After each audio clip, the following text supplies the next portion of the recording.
The views shared on this podcast are personal opinions for conversation and insight only. Guest perspectives are their own and do not necessarily reflect the views of Kalaj Dame or this podcast. Nothing discussed here should be taken as legal, financial, medical, or professional advice. Always do your own research and make decisions based on your individual situation. The white noise from the water. Yeah. First and foremost, what that does is it just calms anybody. It just calms you down. That constant sound. And I didn't realize that for a good while. Mm-hmm. But then the activity, the dopamine, the activity, it's all there. It is a perfect storm for somebody with ADHD. Yeah. When you put yourself out there, the world owns you at that point. So you have to be willing to accept the fact that not everybody is going to like what you do. Right. You know you have a purpose. What's my purpose in all of this? Mm-hmm. My purpose is, at the end of the day, to share my experiences. Right. If you have a problem with me sharing my experiences and what I'm excited about and what I enjoy, mm-hmm. that's not a me problem. Like if you're going to spend $300 on a fishing rod. Yeah.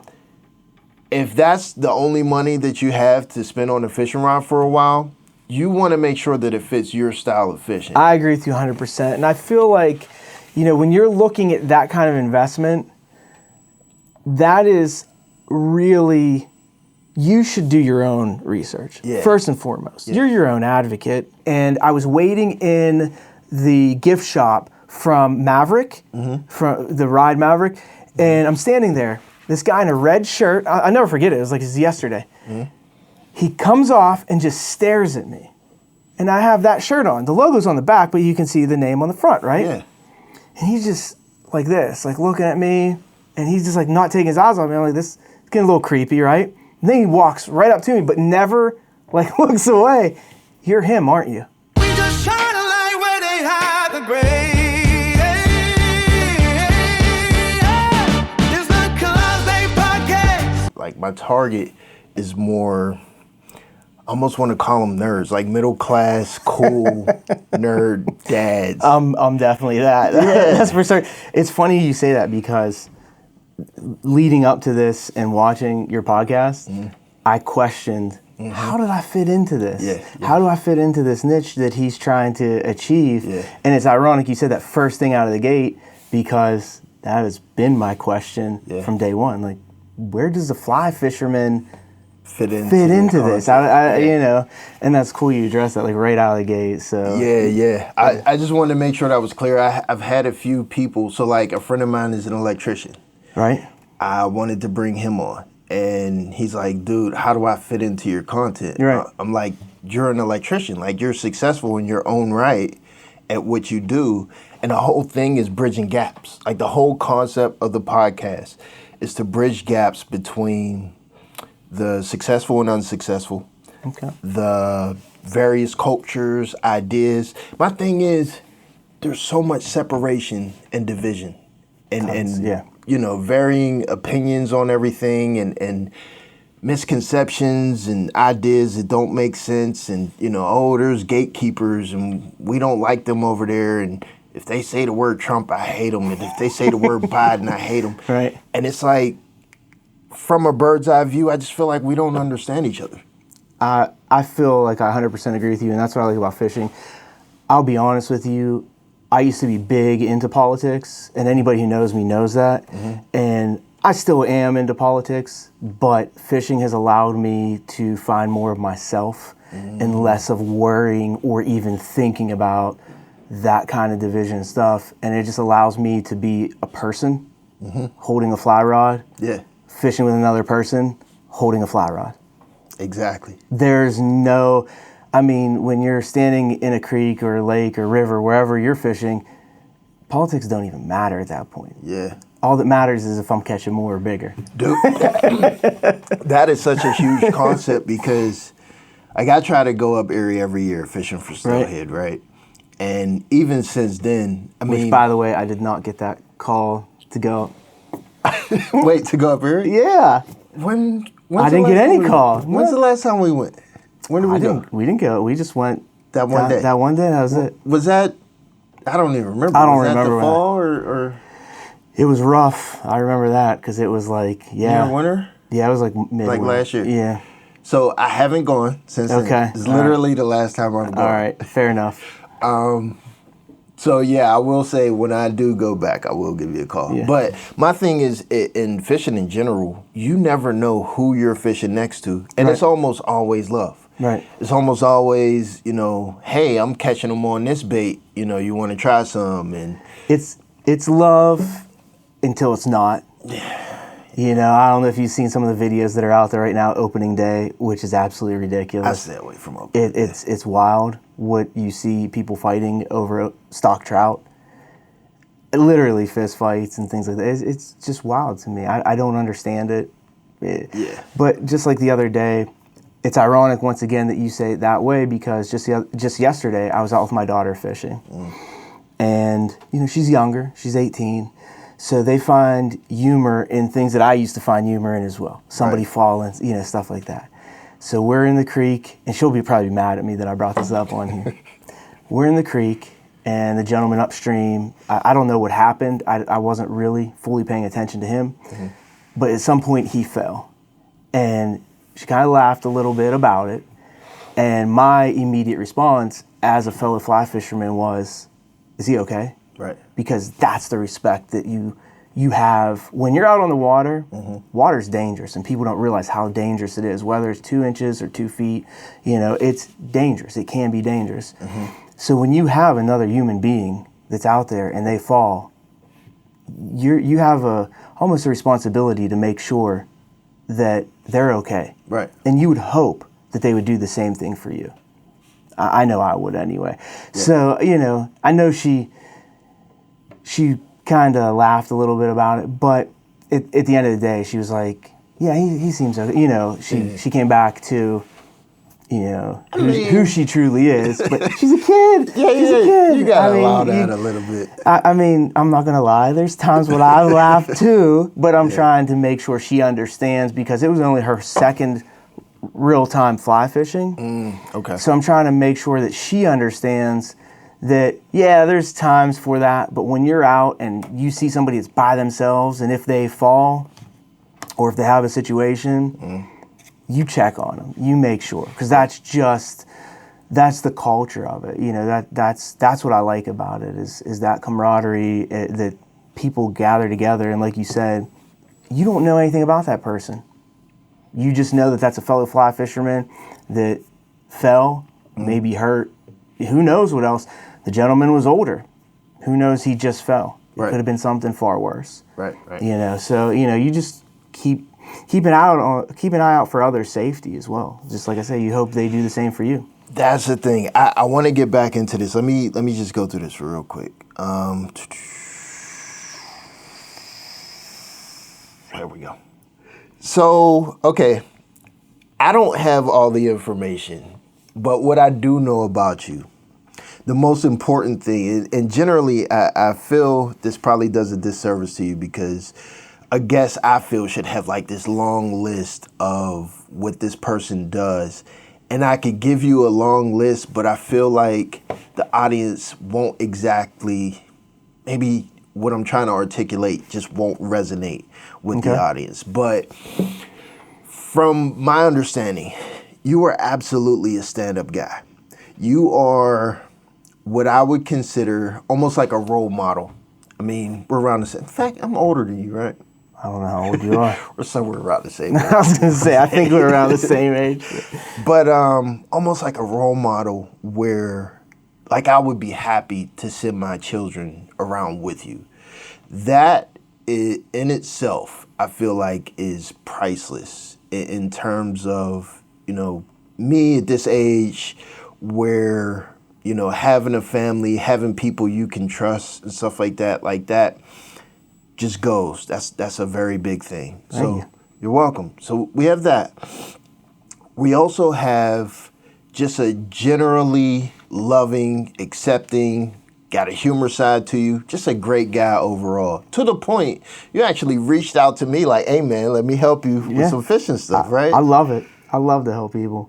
And the main thing why one of the main reasons why I brought you on is because I know you have the ability to teach because you are actually a fishing guide.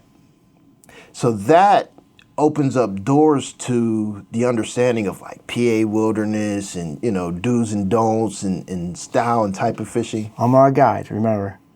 Well, okay, not a guide. Because I can't claim that. Yeah, you're right. I help people when they need help. So we have to be we have to be very careful with that vernacular. At some point in time, yes. You were a guide? No. Never? No, just help people. You were interested in being a guide? Oh yeah, I want to. So one of the things I want to do is become a guide so that I can take my passion that I have for fly fishing and just help people find their passion in it and teach them, because it is something. Not only is fly fishing a passion, but if you've known me or know me, I like to help people. Right. Like you said, I reached out to you. Yeah. To help, I'll offer it, which is also pretty rare. Most people don't want to be bothered. That takes away their own fishing time. Now they have to deal with whomever it may be. They don't know how that day's going to go, how that person's going to receive. Sometimes helping somebody could turn into a nightmare because they say yes up front, but they're not someone who easily receives feedback. So now you put yourself or injected yourself into a situation that you sometimes you can't get out fast enough. And then there's people like yourself that I spend a day with that I could spend every day with, where it's enjoyable. Right. You take feedback very easily, you welcome it, you ask for it, you're seeking it, and you're the type of personality that you're humble, right? So that you're humble enough to know I'm not doing what I want to do. Right. So help me. Because I want to do that. I want to succeed. And I know the best path to success is by having somebody who's already successful at it show it to me. Exactly. And that was what made the day out with you so fun, so easy. Because it's like, oh, okay, this is somebody who wants to learn. And what's cool, what I really enjoyed too, was there was a couple moments when we were out where I was like, all right, you got it. And you're like, not yet. And I was like, I love this dude, because he, when I left, I thought about that you weren't satisfied with close. Yeah. You wanted to make sure it was solid and there. And I love that. I enjoy that because that was someone after my own heart. I like those macro and micro changes, and we talked about that first thing we went out. That's why I love fly fishing. Right. So your personality matched something I'm already into. It made for the best day ever.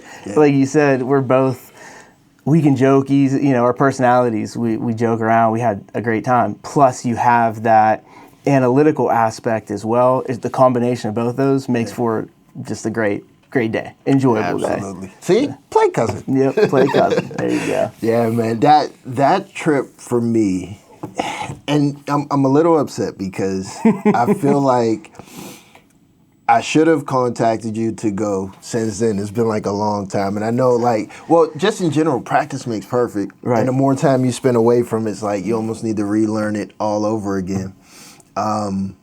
But it was a breath of fresh air and an opportunity to, you're a very good teacher, very patient, very, showing me all the details and everything, all the secrets. It was just it was great, man. Because I've never had someone that actually kind of hold my hand per se and walk me through it. Most people were like, oh yeah, you just, tie this or here, put this on, and just kind of leave you to figure it out.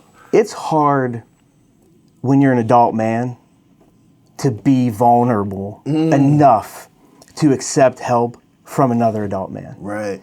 And like I said, there's a sense of humility that goes along with it. And there's a sense of pride that goes along with it as well. And the problem is that we have too many people that aren't humble enough or have too much pride to say, I don't know this. Right. I don't know the right way to get a proper drift through there. Yeah. They have too much pride and they know already. And that's something that I hold myself accountable for all the time, every day.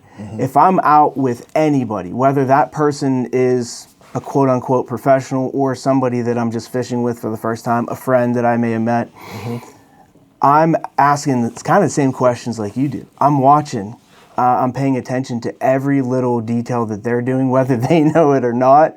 I am. I like to learn.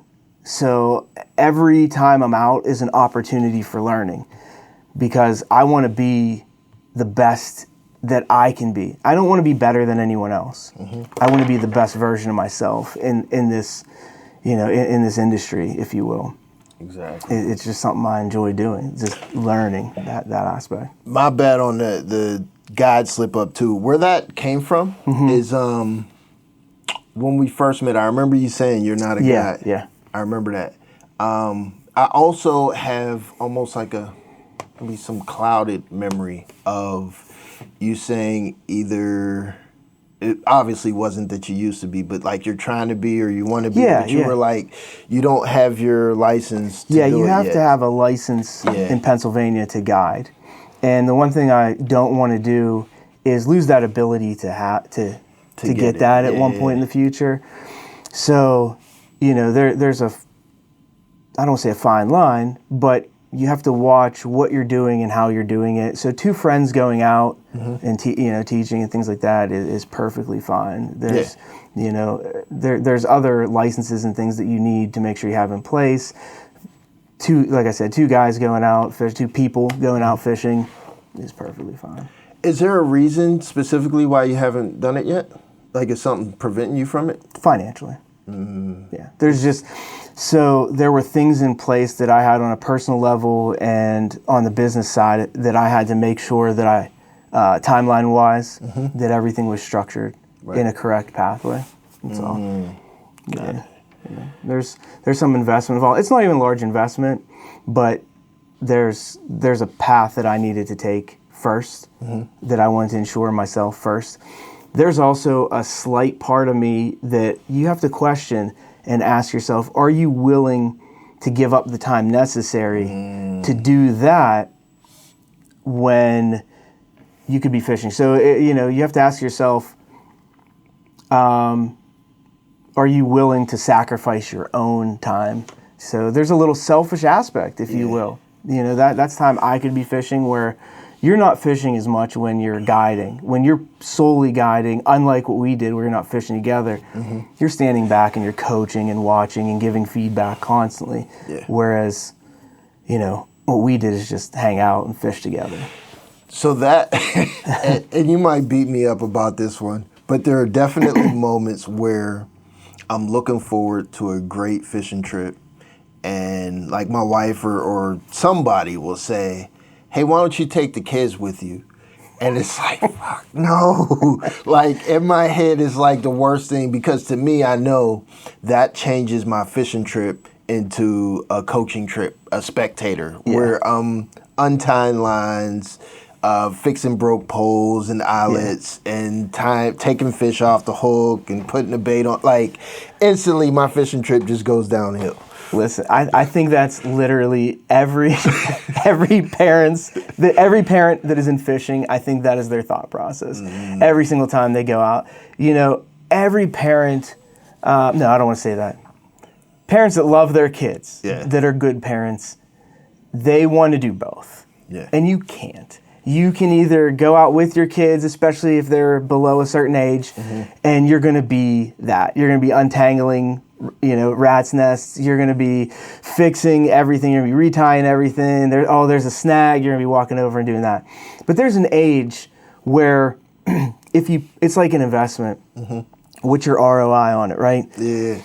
If you put that time in when they're young, then it becomes fruitful when they're older. Yeah. Yesterday, like I said, I went out with my daughter and I didn't have to really do anything. She's at the stage in her life where she knows how to tie her knots. She knows how to, she knows how to manage her line and everything. Now, I did help her get a couple snags out of the trees.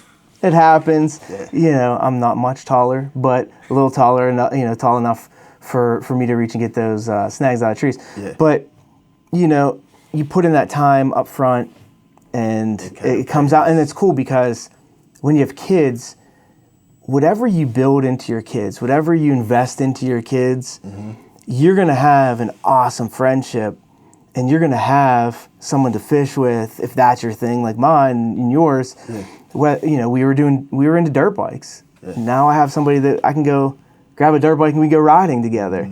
We go fishing together. We can, you know, we can do those things because I put that time in with her when she was younger, and I sacrificed that time into that. Right. Now I'm in a very tough spot where I have an 18-year-old and I have a 6-year-old.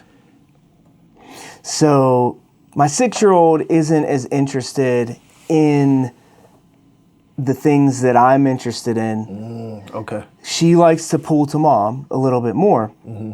So I don't know how that'll play out, but at the end of the day, when I leave to go fishing, there's a lot of guilt involved. Okay. It's tough because I'm trying to build something that hopefully in the future could be beneficial for my family, but at the same time, I'm sacrificing family time. That is 1,000% an issue for me. In fact, I'm going through it right now with this podcast. Yeah. Where for me, it's like, we'll say an average of 2 interviews a week. And between each interview, I'm editing a 3-hour video. I'm sure you know how long that takes. Yep. And I'm also doing the clips, so I have to, like, during my edit, go through, edit the clips, put in the captions and stuff like that, which adds more time.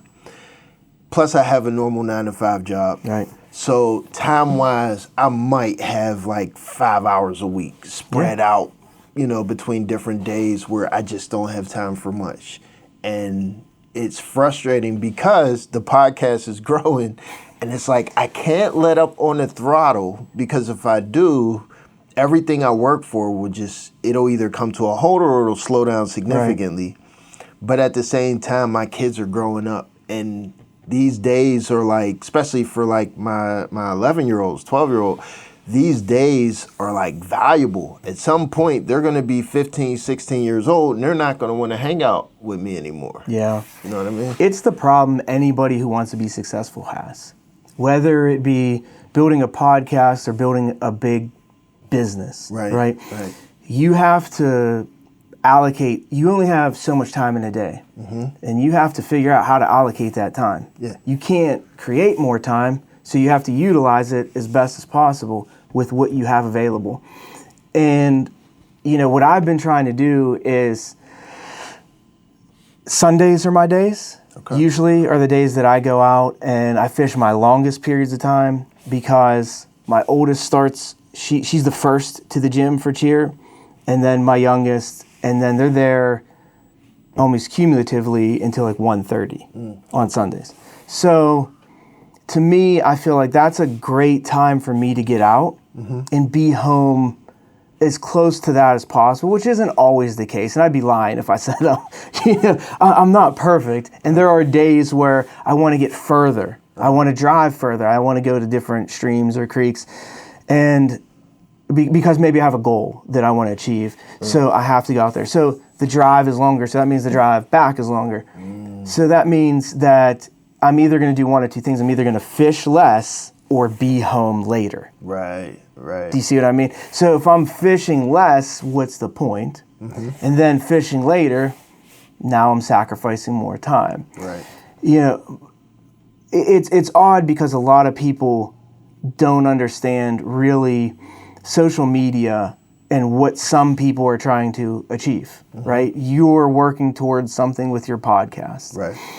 I'm actually working towards something with what I do on social media. To me, it started as simply posting pictures of myself with something I enjoyed. Right. And it built from there. And I saw an opportunity for me to maybe provide a little bit more for my family. Do I think it's going to ever replace my full-time job? No, I don't. I would love that. I would love that as an opportunity in life. I just don't see that ever presenting itself. Right. You know, it's a goal, and it gives me something to shoot towards, and I'm going to have a nice, a lot of experiences along the way, but we'll see what happens, you know, in the interim. It's really tough though. You know, you see a lot of people, sacrificing their time with their family Yeah. to build what they're trying to build. And I saw an analogy a long time ago where if somebody gave you a block, right, and it's an 8-inch block, but in that block are 16-inch dowel rods. Okay. You push one of those dowel rods in, okay, it's smooth on this side, right? Right. But it pops out on the other side. Right. And that is the best analogy for life in general. That simple analogy. You can get perfect on one side, but things are popping out on the other side. Yeah. So let's say it looked like a dice and had 5, and you took care of all 5 on that side. So, 5 other things are popping out on the other side. Yeah. It's just the way things are. And unfortunately, we have to pick what we want to do and where we're at. And you have to sometimes prioritize your own goals. And I think that sometimes us as parents, it's a really, really tough situation to be in because you want to focus 100% on your kids, but at the same time, you still have your own life. Yeah. This is our first time doing it as well. Yeah. And we have our own goals and things that we want to do. So it's finding that balance. And sometimes if that balance is having that dowel rod stick out halfway on both sides, nobody's happy. So you got to find where somebody's happy. That is a very interesting take. I don't know that I've ever looked at it from that angle before. The idea, so as you were explaining, what came to mind for me is how people's opinions vary so much that it's almost like they hate each other because they chose something different than their own paradigm. Where, like, if I choose to flatten this side and my dowel rod is extending on the opposite side of yours, Okay. I'm complaining. What are you doing? You're supposed to do this. You're a horrible person. Why would you do that? Or if mine is halfway, on Yeah. both sides, like, see, look at me. I'm balancing between work and kids. But You're nobody's horrible happy. Exactly. Because they're sticking out on both sides. And it's that, I guess, lends to the conversation that I was talking about earlier, just the separation of building the gaps. Like this thing called life that we're trying to navigate, where who's right? How do we know that we're right? And what gives us the right to complain about someone else that feels they're right? Nobody's ever right, and I think it's a compromise. I don't think it's about being right, and I don't think it's about being wrong. I think it's about finding compromise. And sometimes, me pushing my 5 in can stick out on their side. So sometimes you have to spin the dice. So what I mean by that is not necessarily spin it, but I mean look at the other angle. Right. So if you push your 5 in, what if they push something in on this side and that sticks out for you? Right. You each have a different side of that dice. So it's finding that compromise and being willing to find that compromise. I try my best.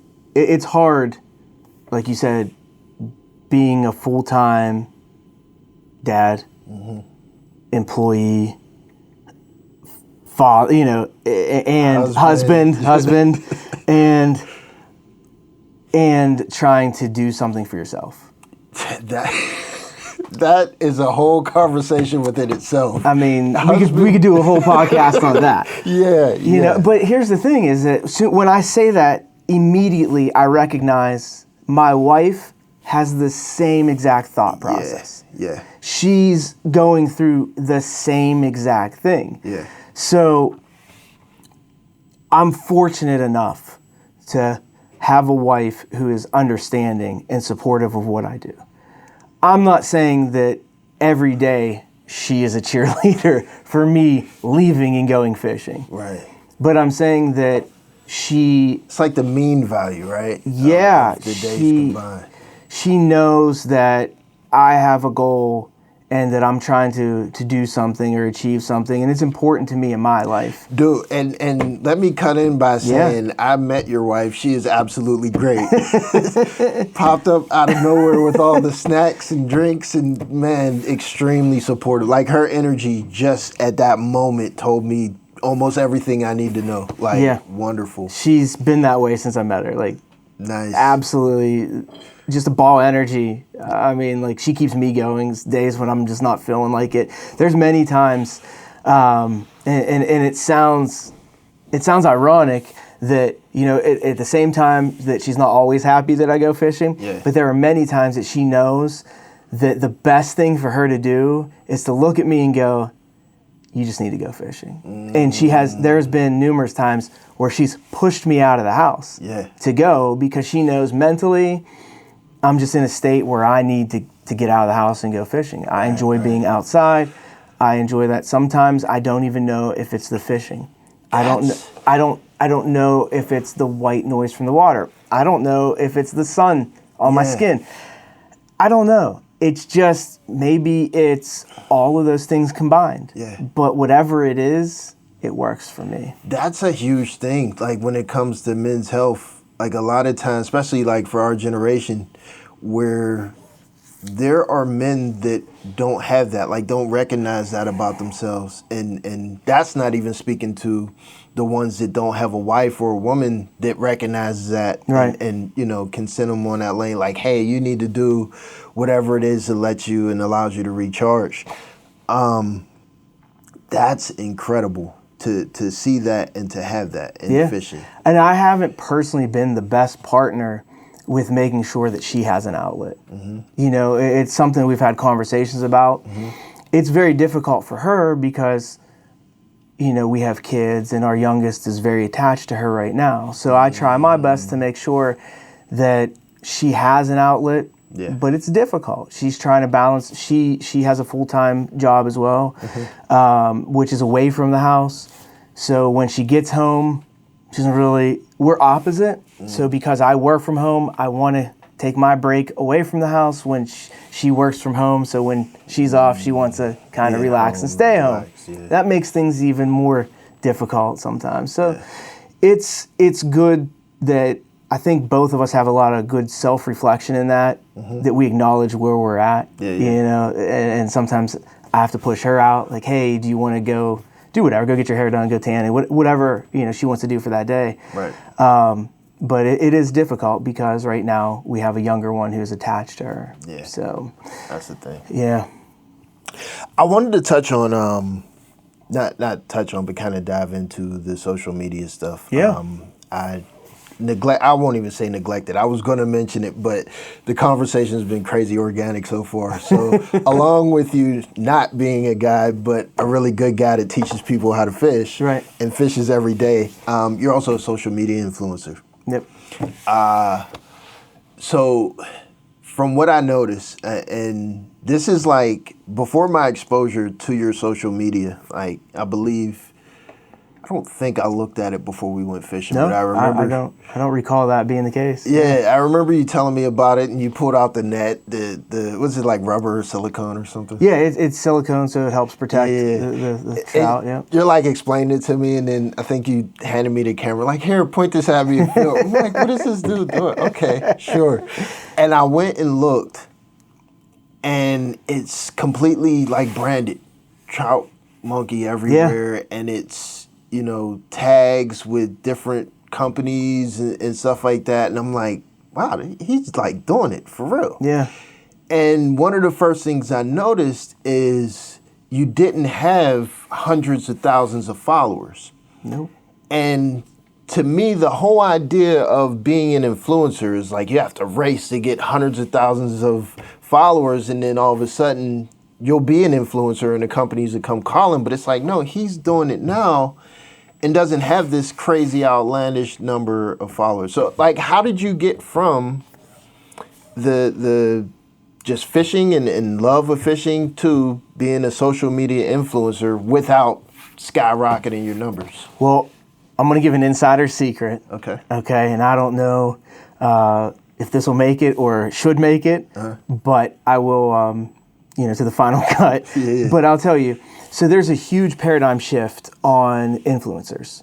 So it's no longer that companies are looking for people who have 100,000 followers or 200,000 followers. What they're looking for are the people who are making impacts. They're making connections. So that person might have 2,500 followers, but their views might exceed 1 million per post or 2 million per post. Right. Just because people don't follow them, it doesn't mean that they're not making those connections or making those impacts out in the social media world. Right.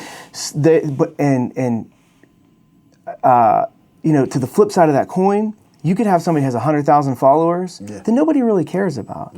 They're just following. It's a click, it's a follow. No one's really paying attention. They're skipping past it. Right. But somebody who has a lower following count that is achieving those higher numbers because I'm a nobody. In this world of fly fishing, I'm just a dad.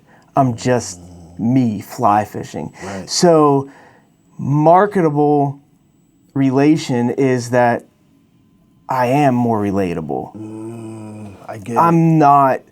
I'm not somebody who has 1 million followers that everybody in the world knows, hey, look at this water bottle, It's not that. It is, these companies will reach out to smaller people like myself because they know that I'll appreciate it more and I will use it. Why will I use it? Because I don't have the money that these larger accounts have. Right. So when I use it, I'm putting it to the test. I'm using it day in and day out. Right. I'm actually, when I post about a jacket, a net, a fly, I've used it. Right. I've tested it. I know that it's lasted, and I abuse everything that I use because I'm actively using them every time I go out. Yeah. So I know, I have had things that I've been given or sent to. I'm not going to say it's garbage. It's just not functional or going to last long. So I don't want to put my name behind it. There are things that I think that even communication through, that company or vendor or product developer, we've gone back and forth. Hey, have you thought about this? This is what happened to me. Let's get that. Can you fix this? Can you do that? Can this will make it better? So I'm actively using it. I'm not just presenting myself as I use it. It's real. It's genuine. So I think that connection is what is more impactful for the long run for that company. So they're seeking people now. So they reached out to you? Yeah, I have a lot of companies who reach out. Well, initially, was it just, I love fishing, I'm going to post some fishing stuff, some me family stuff, and then all of a sudden someone reached out and said, hey, could you try our product? My first, I'll say sponsorship, was more of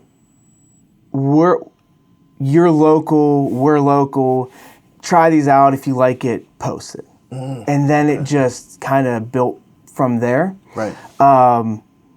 And I think what happens is when you post and you support a product or you're sharing your experiences with it, whether it be an actual promotion or just a user experience, other companies are seeing that. So they have their own team or people who are like, okay, I see that this person uses things or tries things and I like how they spoke about it, so let's give him a shot. And that's kind of how it builds from there. That's how it's built for me anyway.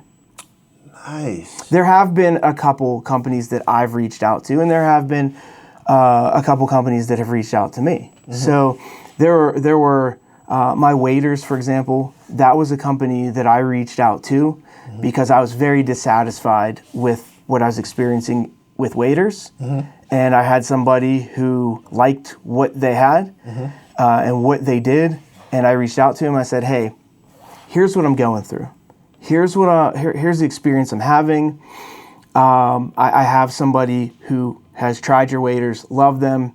Would you be willing to work in some sort of partnership where instead of me investing again for the millionth time, I could try them. If I like them, I'll promote them and we can create a partnership. We can discuss that later. they loved the idea because I was genuine, I was honest, I was very upfront on what my intentions were. Right. And I felt that was received very, very well. Did you have to tell them, or did you include in that, like, I have this amount of views and I've been going on? No, that was so early on, they could clearly see that I wasn't very big at that time. I'm not very big now, right? To be honest with you. I mean, relatively to who? That's a great question. Because I mean, like, there's guys like me, we'll say, right, where I've been running my podcast since January 3rd. And we're doing really good considering it's less than 4 months. Right. But like on Facebook or Instagram, I would say we're just about to come up to 2,000 followers. Okay. Most of our attention that we're getting is just individual clips from non-followers. So a clip goes out, non-follower sees it, there's some level of controversy in it, they comment back and forth. It has 10,000 views on it, hundreds of comments, and that's where it stops. Okay. Those people aren't coming back to watch the long form. They're not, all following the page. And so from an outsider is going to see there's clips rotating all the time. Oh my God, they're doing amazing. Right. Me, I'm looking at it like, oh man, it sucks. Where if I'm looking at someone... That's the curse of somebody in social media, though. True. It is. We critique it, ourselves far worse than anybody else. But when I look at yours, 10,000 and I want to say, did I tag? I think either you tagged me or I tagged you in a photo. Oh, when we were fishing, I tagged you. And it was just notifications going off all night, just like hundreds of people. And I'm like, yeah, I want that. Well, I appreciate you, saying that. And it's just engagement. I mean, honestly, it is. It's just reaching that right audience and making it so they enjoy it. I think one of the main things that I pride myself on is that I know that I'm not or have ever been a world-class fly fisherman. I know that I haven't traveled to New Zealand to fly, or Argentina, or even Alaska to hit the June Slam, right? I haven't done those things. Right. I'm nobody. I really feel like I'm nobody. I'm putting myself out there for people to judge me. And that's it. I cannot remember for the life of me where I heard this. I don't know if it was a movie. I don't know if it was a podcast. When you put yourself out there, the world owns you at that point. So you have to be willing to accept the fact that not everybody's going to like what you do. Right.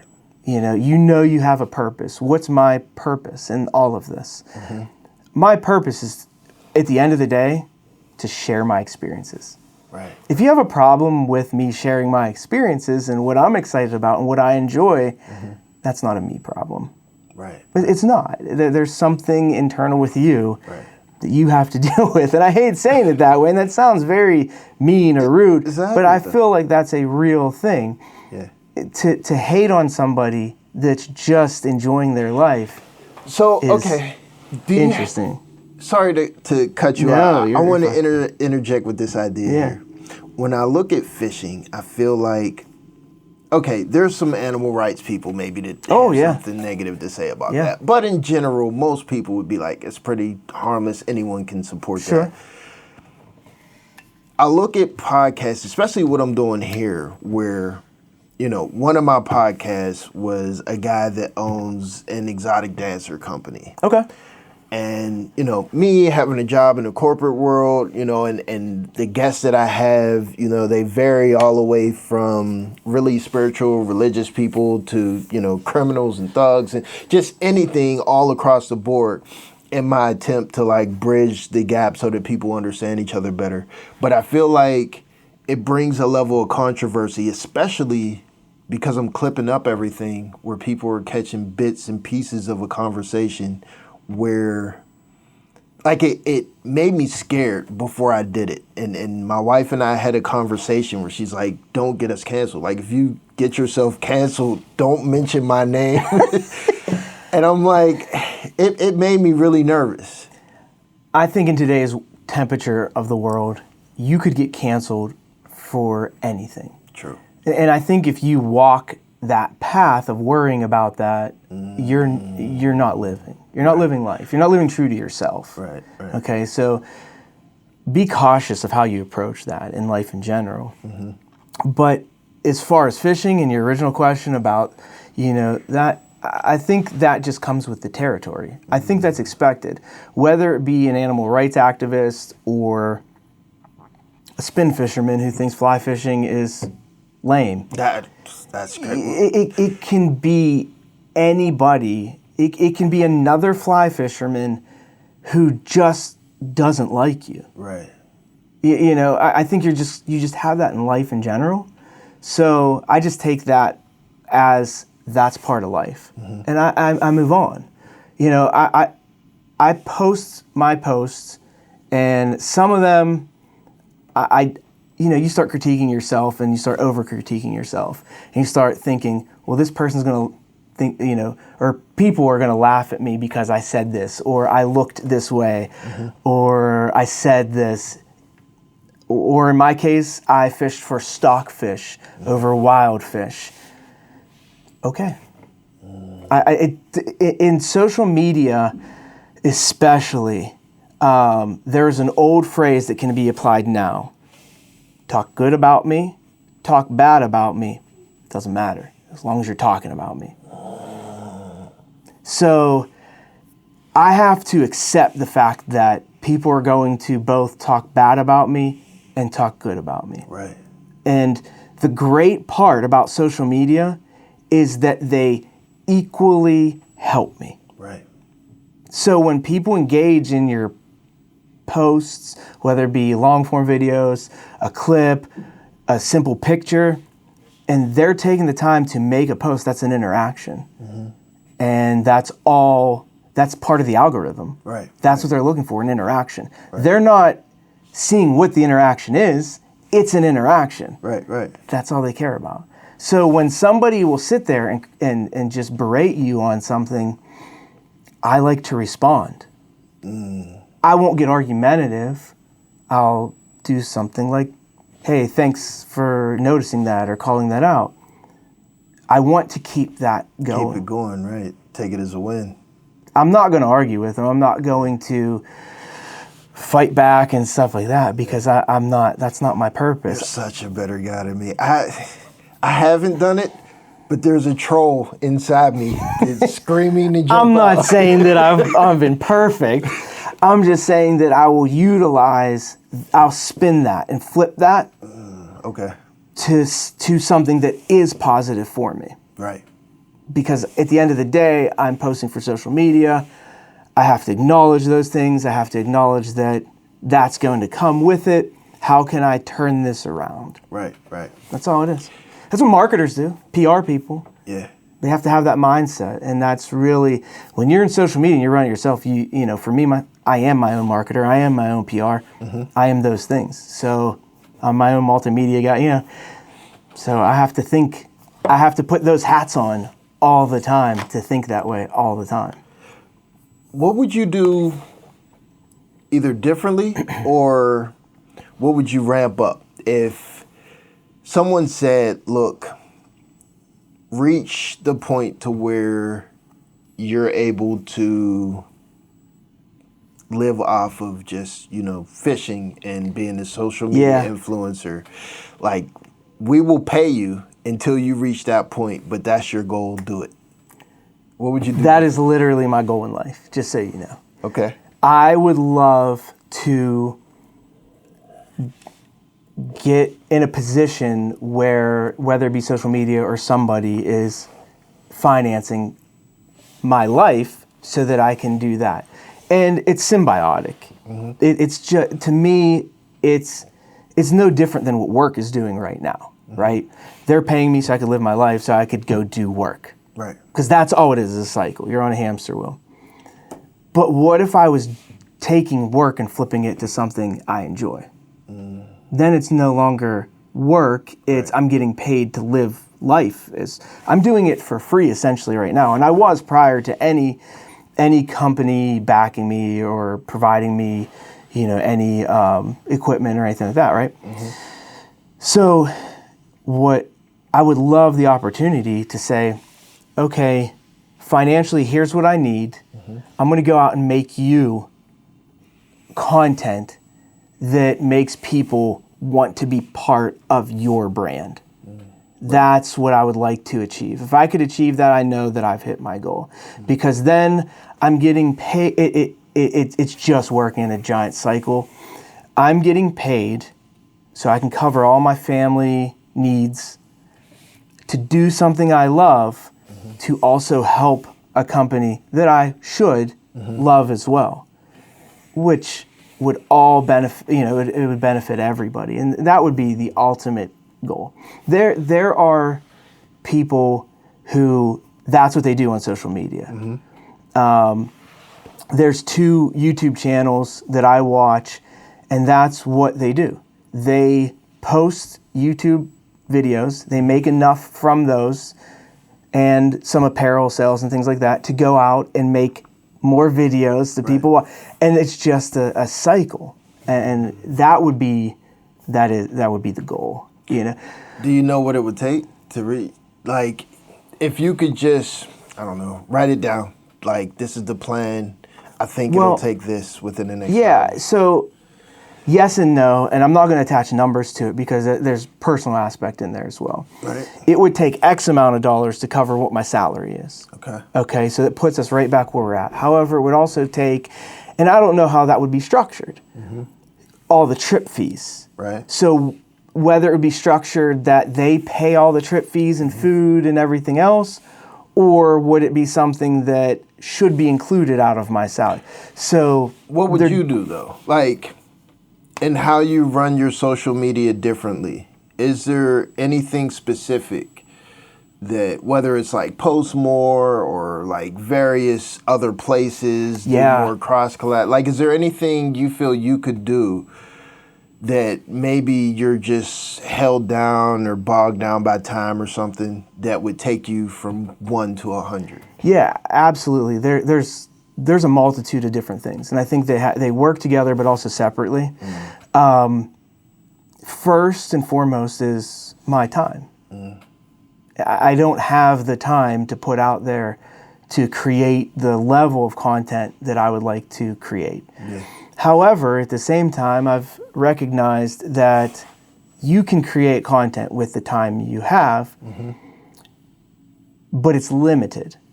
So there's all these little nuances about it, right?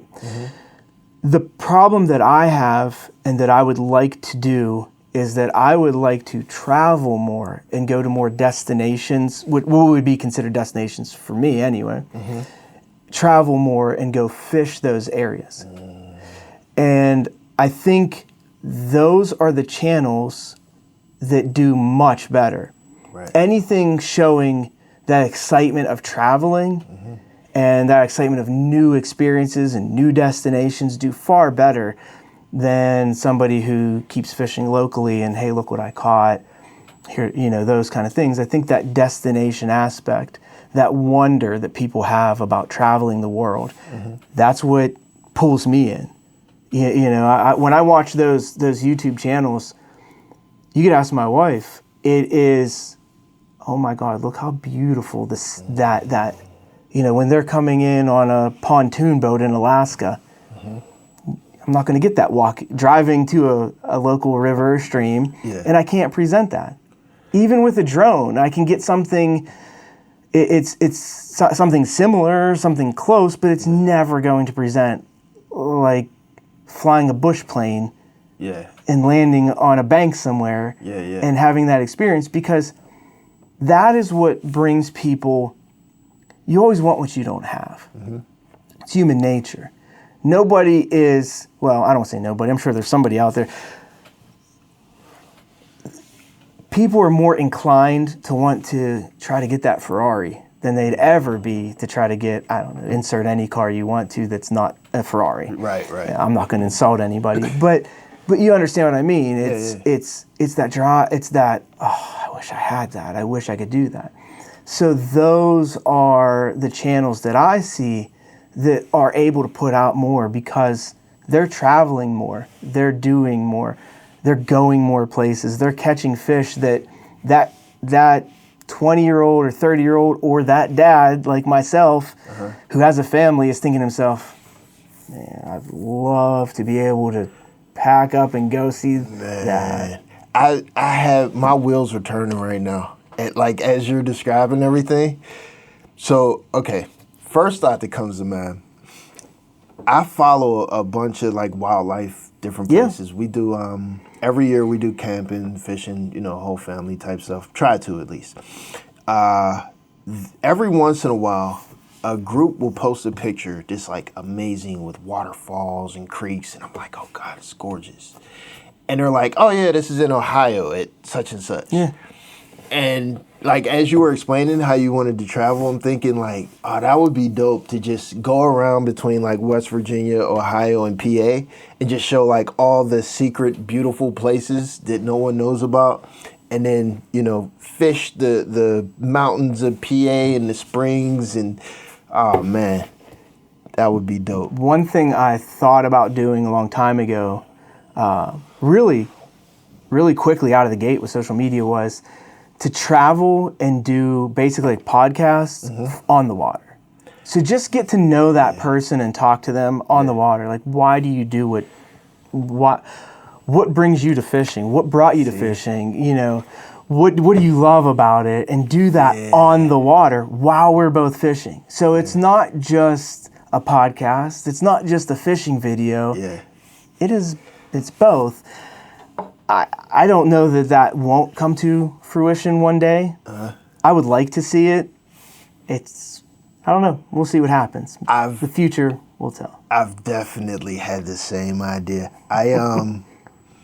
For me, so when this first started, when I decided to do this, I wanted to do some episodes on the water. So like, I think I told you, I got some friends of mine that I take up the area every year. Right.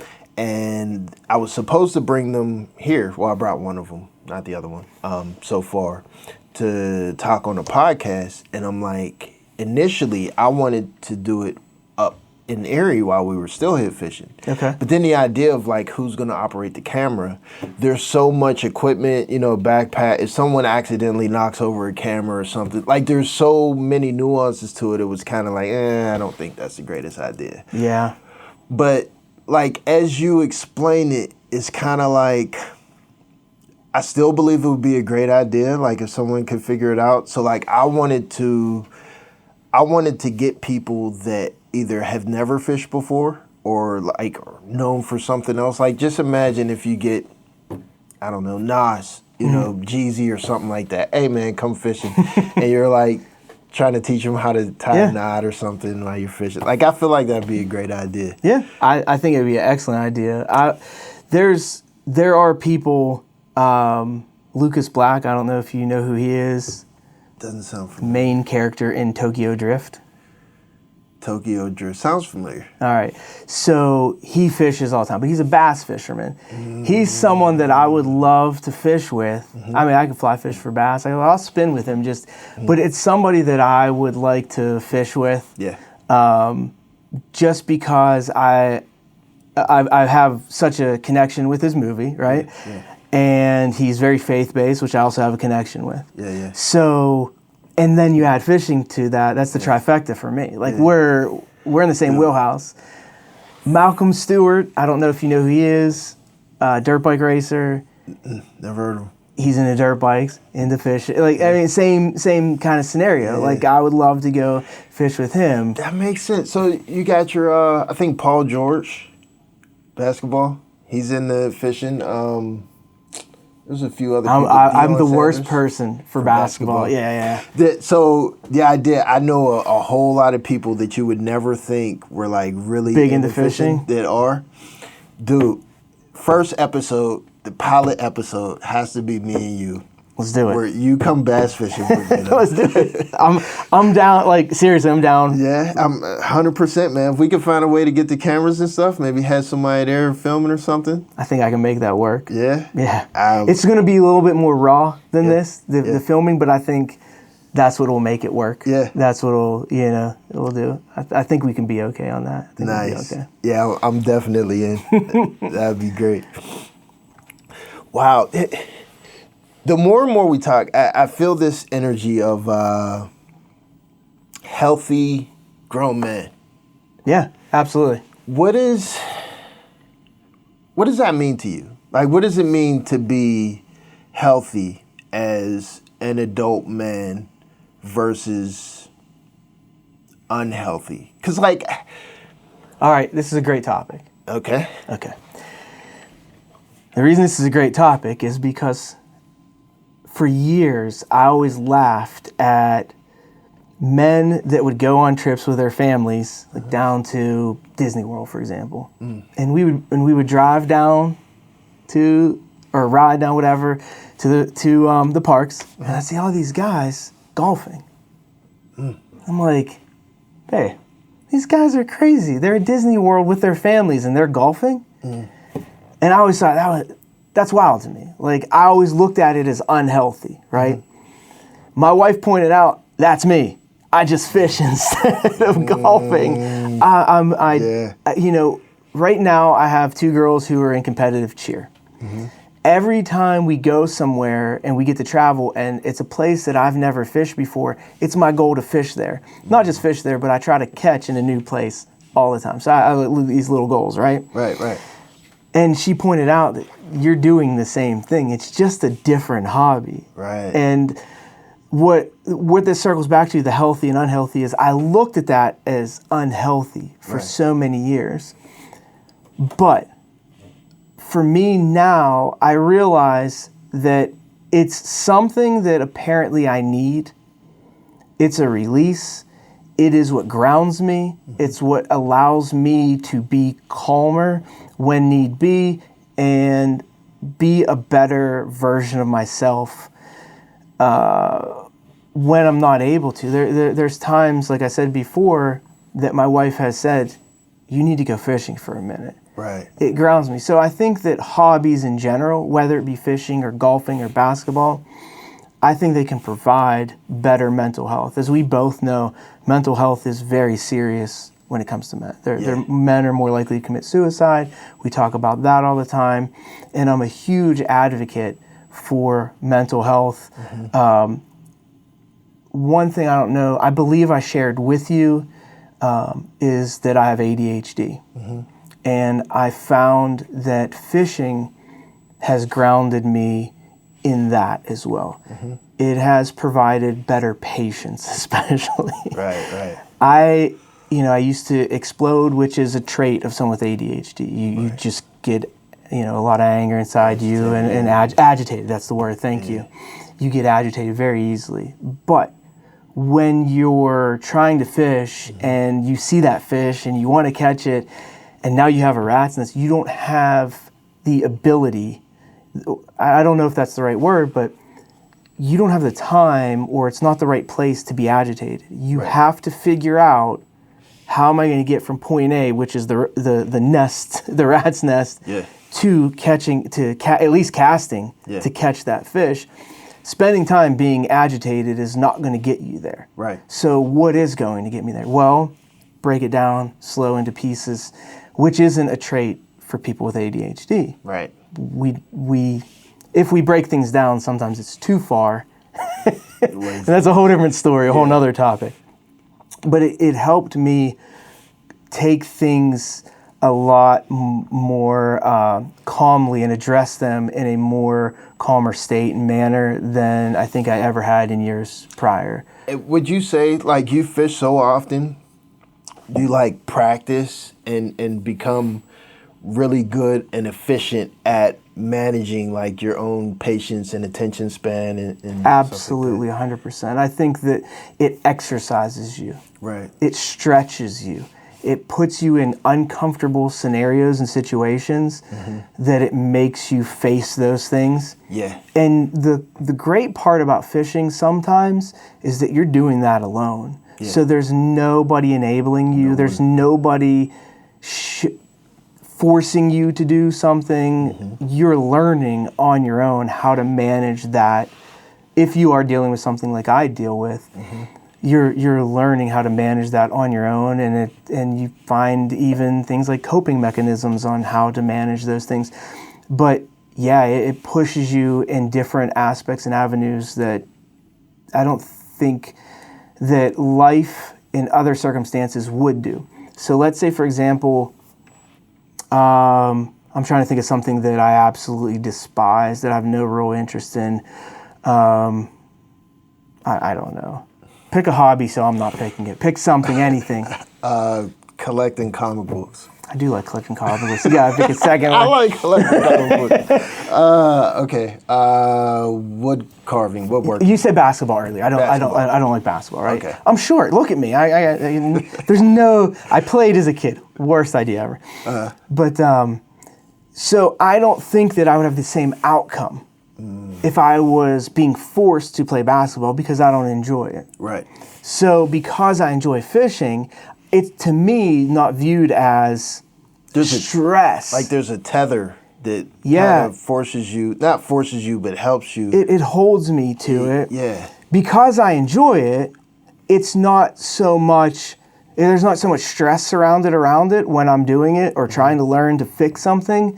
So it's an enjoyable process. So subconsciously, it's exercising me to be patient. Right.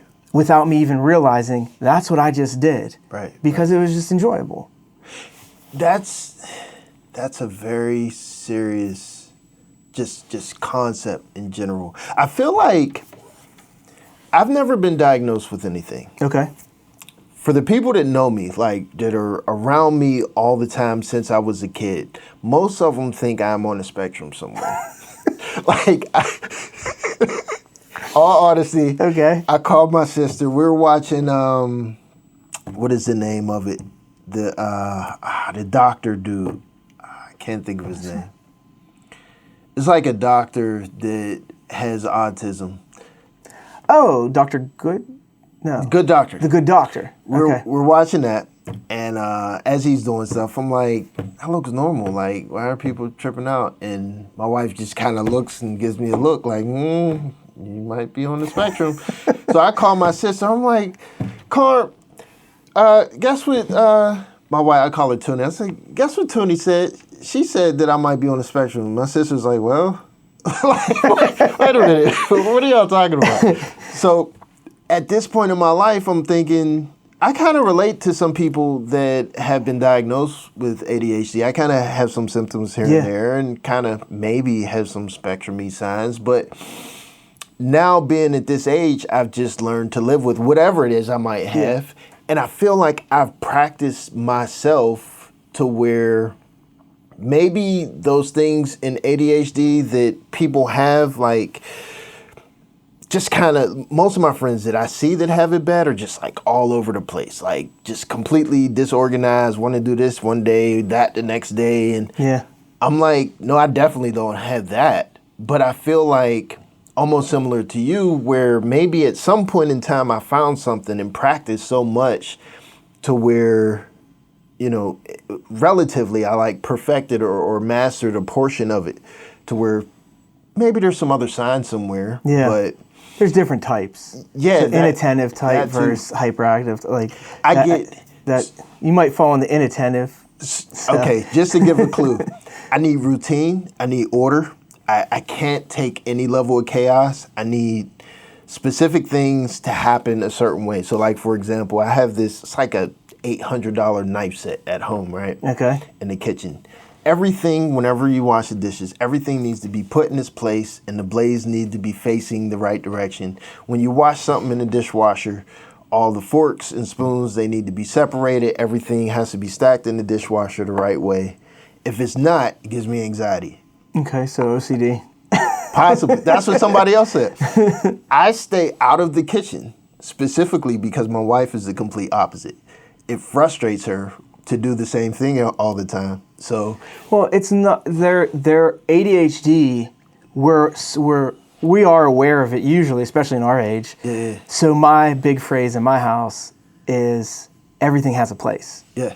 Yeah. Exactly. That's my big phrase. Like, and I have a routine, like you said, where it's like my medications I take, for like my blood pressure and things like that, right? Mm-hmm.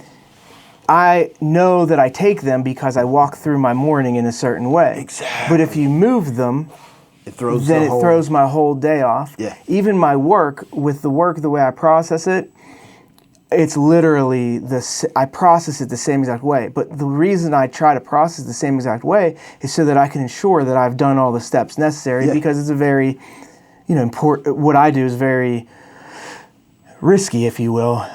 We don't want to make mistakes with what I work with. But so I do it in a certain way. Like my email is worded the same exact way every single time. And the notification emails, like it's all the same, because that step process lets me know it's a checkbox, because subconsciously I know that if I don't do that, it could be anywhere and I won't know that I've done it correctly, because I'm very well aware that I could have been somewhere else mentally during that time So the period. routine helps you to stay consistent to manage. It's a coping mechanism for you to ensure that you're doing what you need to do. So, for example, the reason why I like everything stacked the same way is so that I know there's nothing missing. Right. So like all the knives in the thing, to me, if you put half the knives here and half the knives over there, and I don't know they're over there, I'm thinking they're gone. Yeah. Where are they? Why aren't they there? Or putting shoes away. Put the shoes here. That way, when I get up in the morning and I'm running around looking for my shoes, I know exactly where they are. Yeah. Keys, wallet. You lose your keys and wallet because you set them in random places. Where if you put it in a specific spot, you know where it's at. I'm a routine person. Yes. Okay. I'm a very routine person.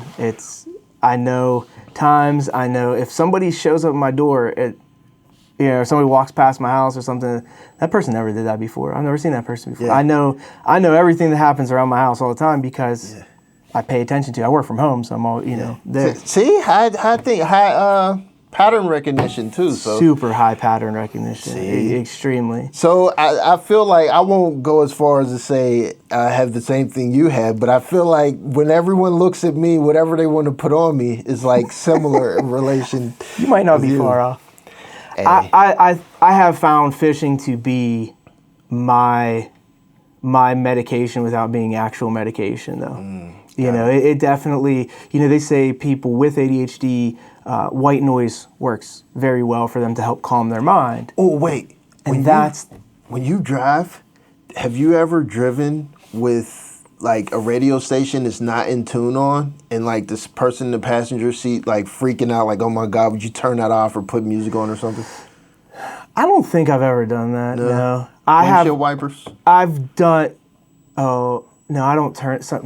My thing is that I won't turn them on until it's like really bad. Like, my wife will reach over and turn them on for me. She's like, "How do you see?" And I'm just in a mode. What if say it's raining? And I think it's the same thing as what you're saying. It's a mode. Yeah, tunnel vision. Yeah, you're in a tunnel vision. Like you're not.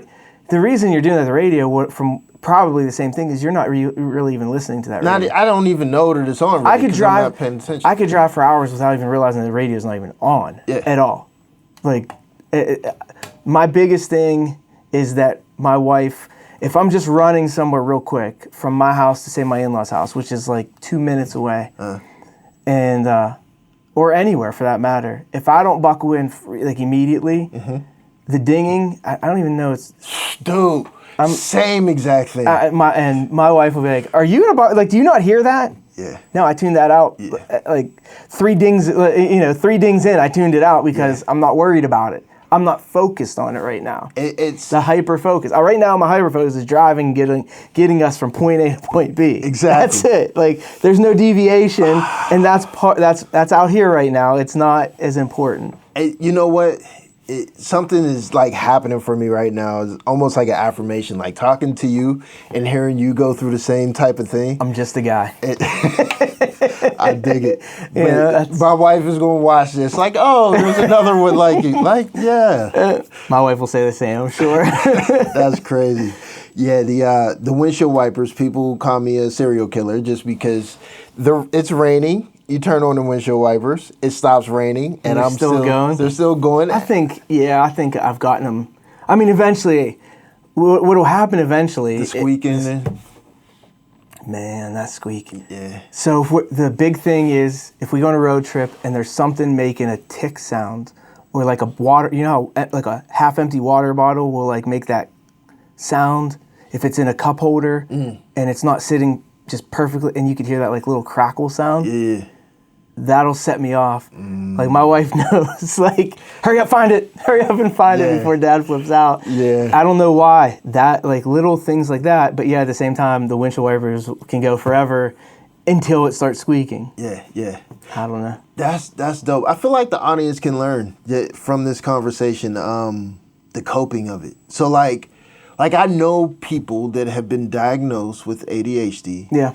That I don't know if they realize that the source of some of the issues they have is due to their inability to like focus and be organized.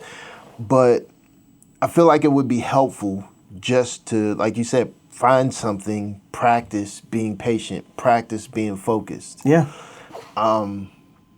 And I'm a guy that, like, I don't like to diagnose other people. I'm not a doctor. I don't like to point at people's flaws. Fun to have that conversation, though. Especially when somebody's willing to have it with you. True. Most of them are, like, very, like, don't tell me about me. No, that's another topic. That's a personality trait. Yeah. But, I mean, looking from the outside in, sometimes you want to help people. And there may be someone you work with that's kind of like, man, if you would go left instead of right, you'd be, you know what I mean? Yeah. Where that's kind of where I feel that this podcast, maybe they could pick something up. Sure, Just yeah. Kind of like, you know. I've actually considered writing a book about the connection of fly fishing and ADHD. And the reason I've wanted to write that is because the more time I've spent on water, the more people I have came across and talked to, the more I've realized, or they've openly said, hey, I have it too. It's amazing how many people I talk to that fish, and I've never had that experience in any other like hobbies. One other one, I do stand corrected, that have ADHD. Yeah. And I ask them, I ask them questions that I kind of know the answer to, because when they answer it, it's the same for me. Yeah. Why do you like it so much? Or like, if you have ADHD, this is the main one. Okay. If you have ADHD, how do you just stand there and fish over and over again for hours? I get that all the time. And I've asked that question. If you have ADHD, like, how do you stand there for hours? Well, fly fishing is a little bit different than spin fishing. I think that's why I took to fly fishing more than spin fishing. But for a few years, I was actually spin fishing my creek the same way you would fly fish it. So I think that's why it still worked the same. I like it for a multitude of different reasons that connect to the same reasons that they do. I feel like there's something I'm going to throw in. I feel like you're going to say it. Go ahead. I want to hear it. Go ahead. All right. At some point in my youth, I stopped liking shore fishing. Okay. And the reason why is because fishing with my dad, we would cast in and we'd set the rod down and just sit and wait. And it became so boring and frustrating. What fun is that? I couldn't do it. That's when I decided, I got like my small mini pontoon boat. Yeah. The idea that every moment, every cast is almost like a science experiment of like, what's the depth of this water? What's the color of this water?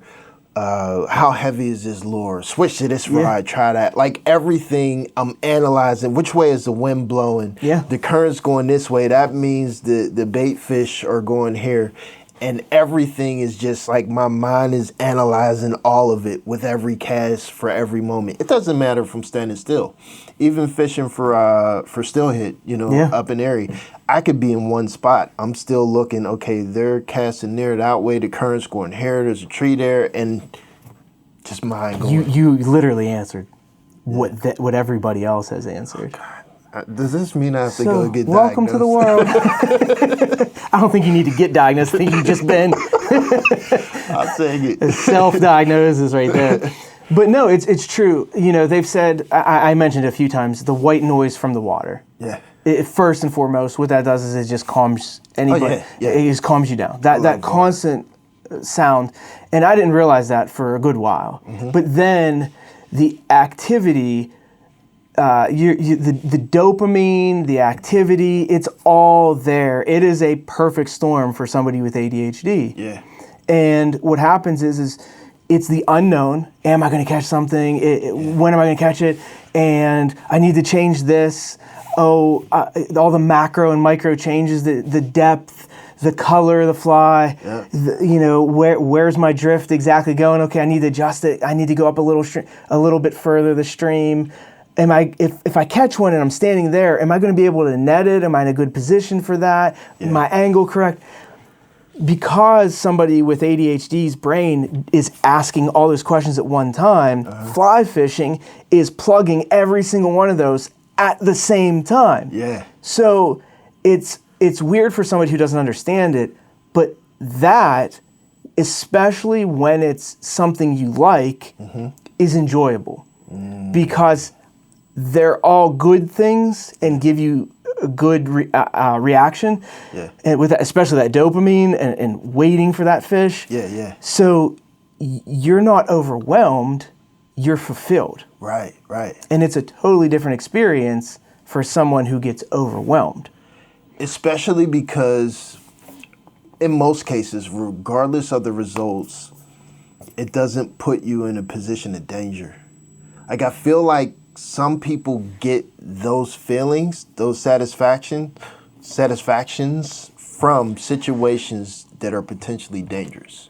I know exactly what you mean, and I've had that conversation with many people, and it's ironic that you brought that up because it's also been conversations with many people that I've met on the water, people I've met for the first time ever, who have told me that they were once an addict, and this has helped them recover, and it fulfills something in them that they're looking for. And I think it probably is that dopamine aspect, that excitement that they're looking for, without the dangers of that. Now, if you spend 8 hours out on the creek and you told your wife you're going to be out there for 2 hours, it can be very dangerous. Yeah, that's the thing.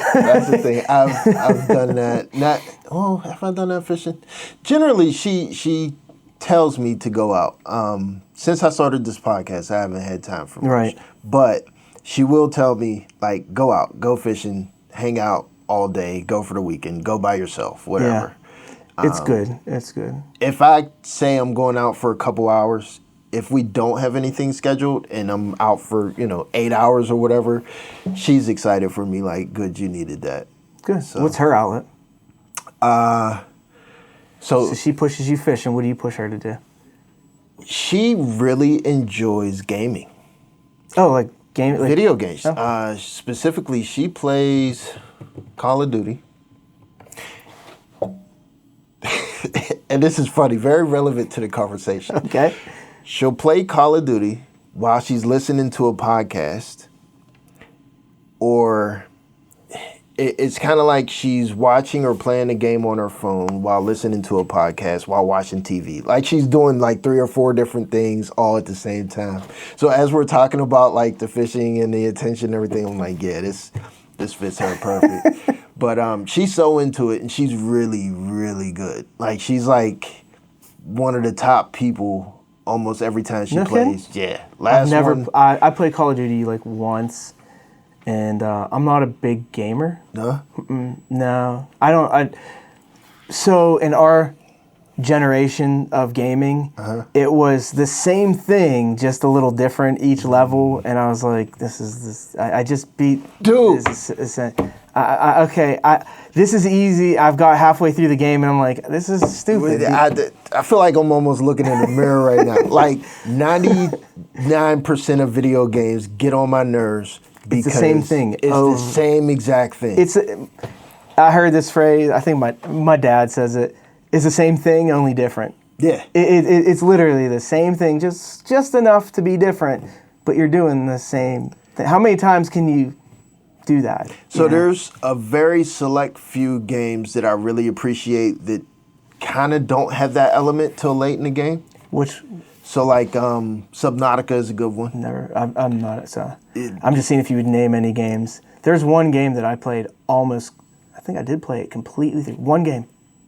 My favorite, probably of all time, Final Fantasy VII. Could not play that. You couldn't play it? There were so many different elements to it that it was like... 5 guesses of the one game I made it all. One game. What game system? Give me a hint. I think I don't give it away. Let's just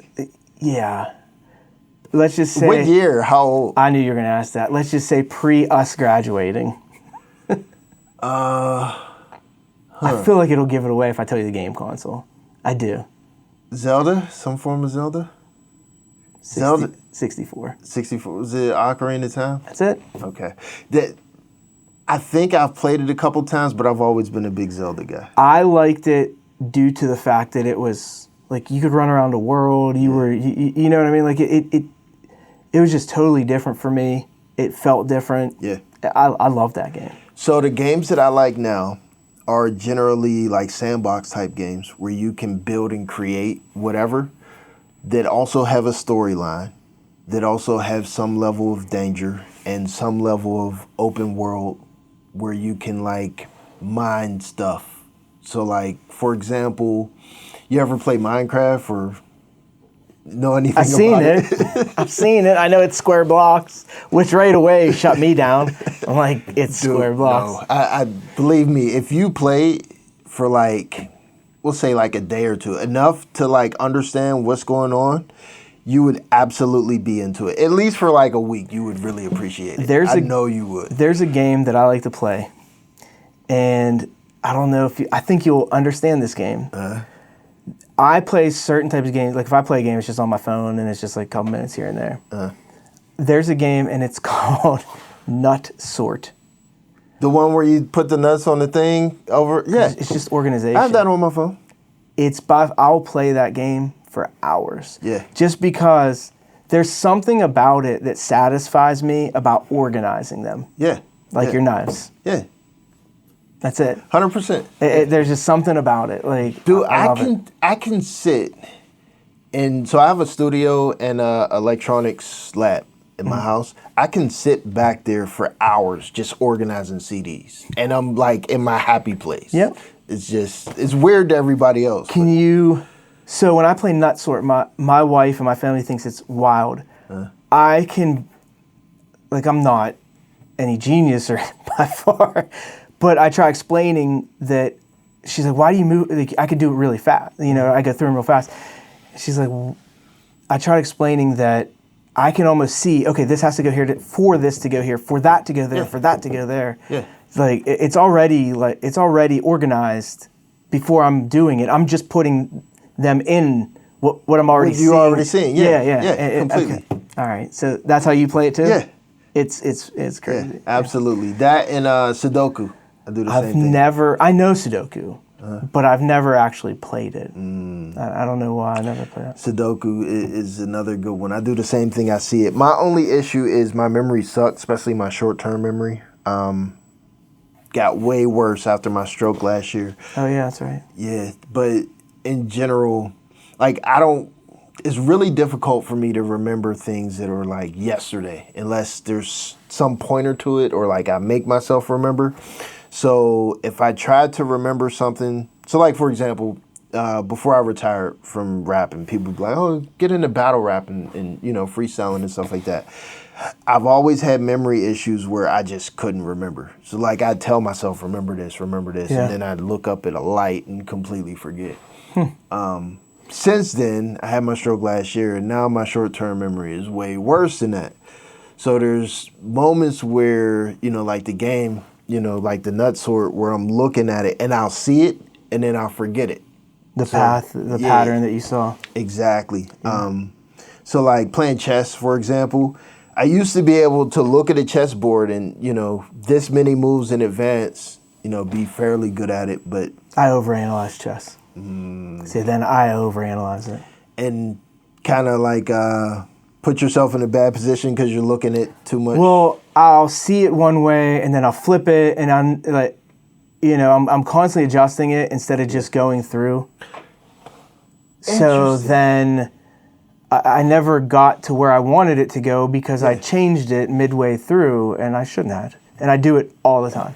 So fishing is like your happy medium. Why do you say that? Explain. Like, okay, so we have chess on this end, which is like really strategic, where, your mind can break it down, analyze it in so many different ways, but it's like, maybe it's too much. Maybe it's too much to analyze or overthinking. Then you have things where you don't necessarily, like, you're unable to break it down too much. Like video games, the basic video games that are kind of like, all these levels are just repeating. They don't keep me tuned in enough. Where in the middle, you have your fishing, you have like the nut game, nut sword or whatever. Yeah. Like these things that are like an individual person's perfect speed to where their mind is. Almost like I'm tuned to these things. And if I were to go to an adult human being that has ADHD or whatever else and say, out of all of these different things, hobbies and tools that you have to entertain yourself on the table, you're going to find that there's a box, a group of things that are best suited to fit you and your needs. Yeah. Interesting. Yeah, I could see that. I could agree with that. Yeah. It's crazy because what could be in the middle for me could switch. Okay. Because, like, my wife is phenomenal with chess. Phenomenal. Right? But fishing is like, it's just over, like, it would be over, like, it's overwhelming for her. So she likes, because she enjoys, and I think the one component that people have to consider when you're having that conversation is the enjoyment aspect. Right. Because she enjoys it, it's calming, not overwhelming. I enjoy chess. I just think that I outsmart myself is really what it comes down to. Yeah. It truly is. Your wife with fishing, is it like the bugs and the worms? Yeah, stuff, she's or? just not big in Not the big outdoors. Yeah. No. She's good. She's great. I don't know if you had seen one of the posts I made where I took her out. And we fished almost the same section that you and I fished. Seasonally, that was a better time. She's phenomenal.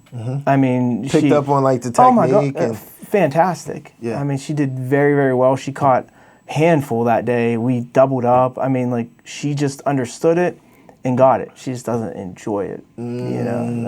That's so sad, isn't it? It is extremely sad because we could be fishing together all the time and everything. And I think she would if I really pushed it.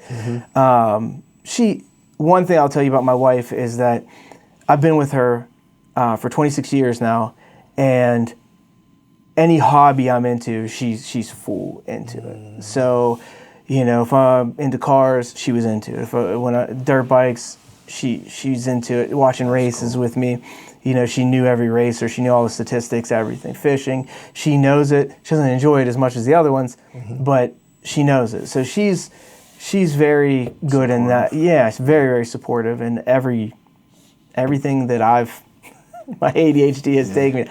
But yeah, it's been a good trip with her, because she's so supportive. So it makes things more exciting because I have a good spouse who, I can have a conversation when I come back. Would you catch any? And show me pictures. What'd you catch? That kind of stuff. I feel like that's priceless. Like, my wife is the same way, where she may not actually be interested though, but she's always supportive in anything I want to do. Like, anything that I'm interested in that's healthy for me, some level of outlet or whatever. Yeah. Even if she doesn't know anything about it or doesn't care to know anything about it, she's going to appear to be interested in it.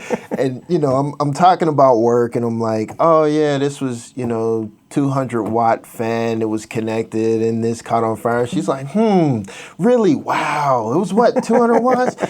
Really? And afterwards, she's like completely forget, the whole conversation. It was what, volts? How many? What? And I kind of try to recap on the conversation, and she's like, I don't really understand, but I'm happy for you. So yeah, no, Jen retains pretty well. Yeah. Like, I could ask her 3 days from, oh yeah, you caught 5 on Tuesday. I remember. You caught 2 browns and 3 rainbow. She's pretty good that way. She's like a still trap, man. She doesn't forget much. That's for sure. That's dope. I want to ask you. I kind of want to go into fly fishing. I feel like when I put this out, let's talk about fly fishing more. That's what I want to talk about. We're talking a lot about me on a personal aspect. I definitely want to talk about fly fishing a lot more. Not that I don't enjoy. It's dope to capture that. Specifically the element of like being a man, being married, being a father. It's like I want to be able to translate fly fishing to any and everything. Of course, a lot of people won't pick it up. A lot of people will see fly fishing somewhere in the title or whatever and think, oh, that's not for me. But there's a lot of elements in this podcast and things that relate to fly fishing that can apply to almost any walk of life. Yeah. Where having these conversations is like helpful for the audience. Yeah. You know what I mean? I mean, like I said, I'm just a guy.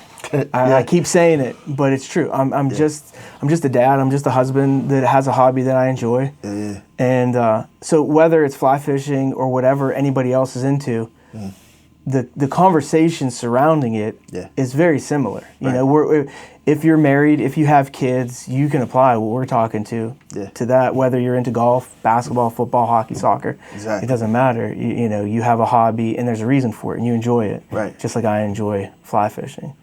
You know. Yes, fly fishing, which to me, I've always been a bass fisherman. Yeah. I was brought up on In Fisherman magazine and what was the other one? Bill Dance and, Roland Martin and all of those guys. My dad's always been a bass fisherman, so that's kind of where I went. So everything that I learned was geared towards that. And my introduction to it was kind of like being on a creek and seeing guys with fly rods. So I attempted, swinging my fly rod. And then I met you, and what I learned from you is it's completely different. Explain that. Elaborate on that. In my interpretation, it's not completely different. I guess I've learned bass fishing so much that the technique of it, the wrist action, the movements and everything is like second nature to me. Okay. Where fly fishing, it's brand new techniques, wrist motions. There's different things to look for because you're fishing streams more so in current. Whereas bass fishing, not smallmouth, like largemouth bass fishing. For me, I'm not really fishing currents.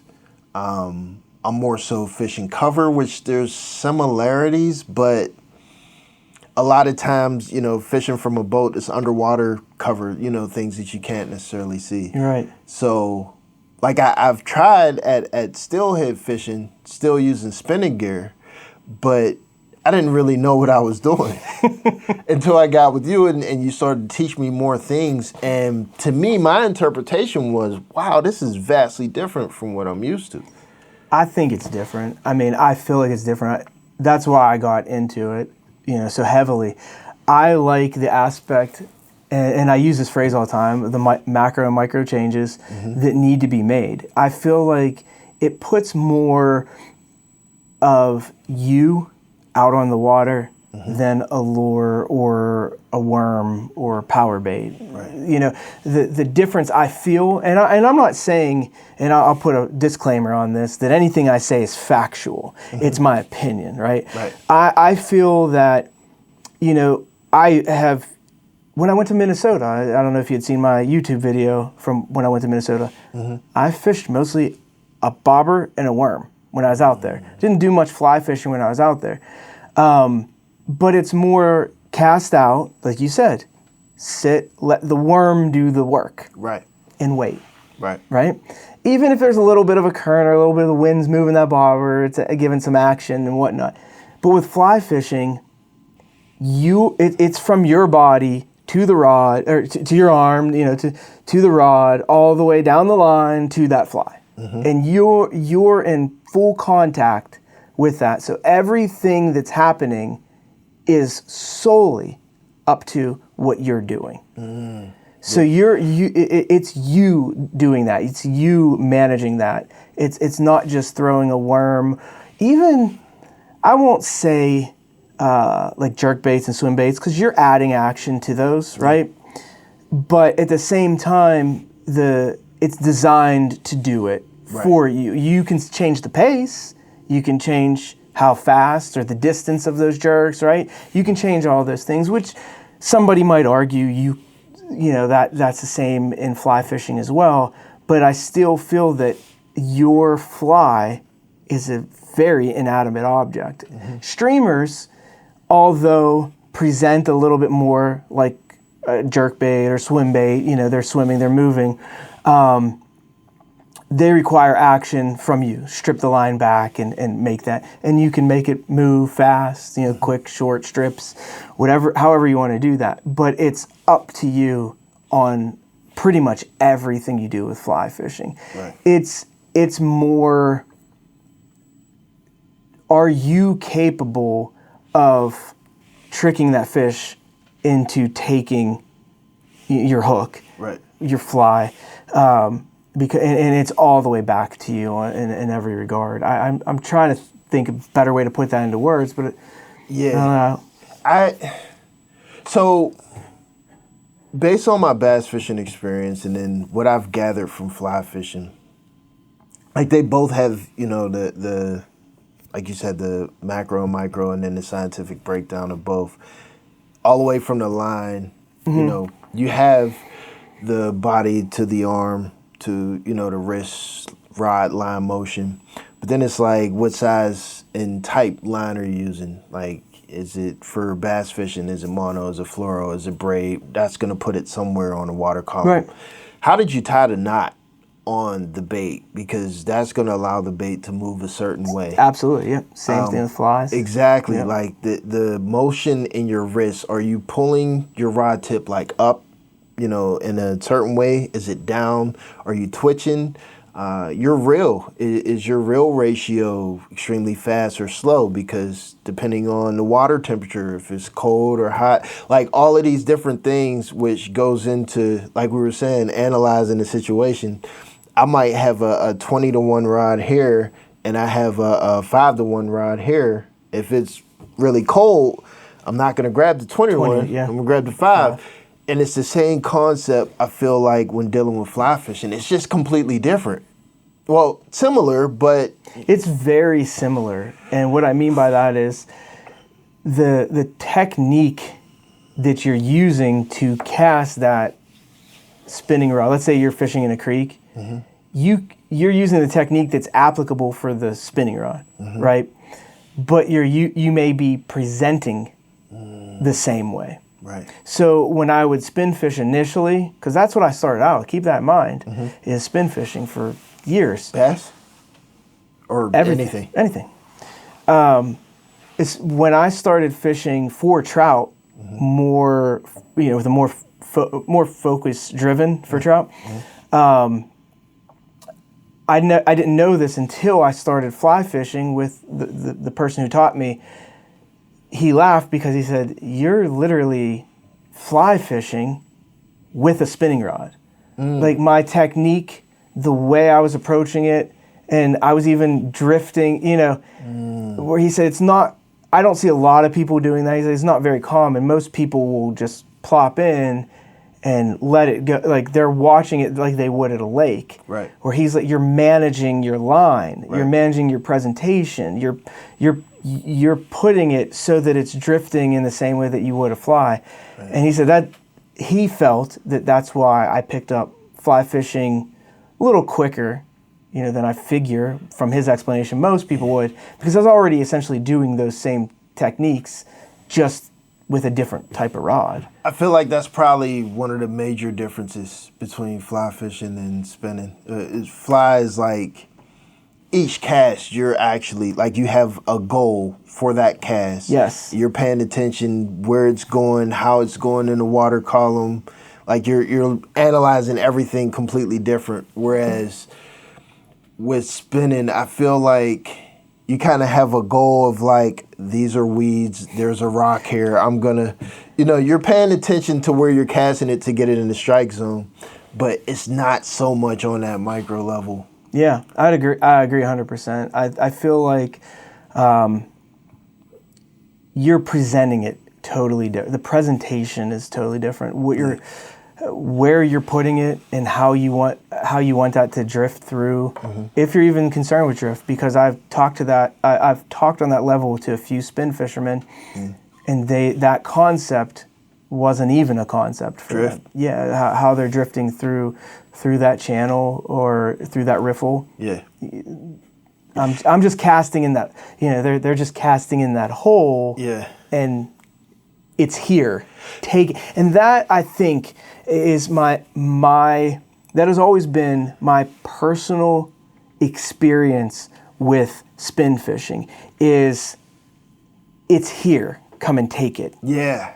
I feel like that has been the paradigm that I've personally experienced, and all the times that I've been out, is they cast out and it's here, come take it. Whereas fly fishing is, we're trying to get it to the fish and present it to them. Right. Not so much it's here, come take it. We want to present it to them. Right. We're presenting it to them. Like a buffet versus tableside serving. That's great. Yeah, it's exactly correct. Right? It's sit down dinner versus a buffet. Yeah. I mean, we want to get it in front of their face. We're doing all the work to the point where all they have to do is open their mouth. If you're doing it correctly, you should be able to present.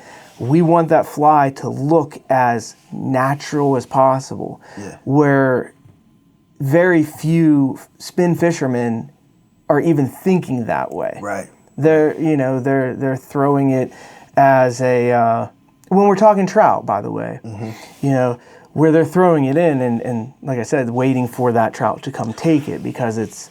I feel like most of the people that I fish with that trout fish or steelhead fish, they fish as if they're bass fishing. Some of the size of the rods I see. Yeah.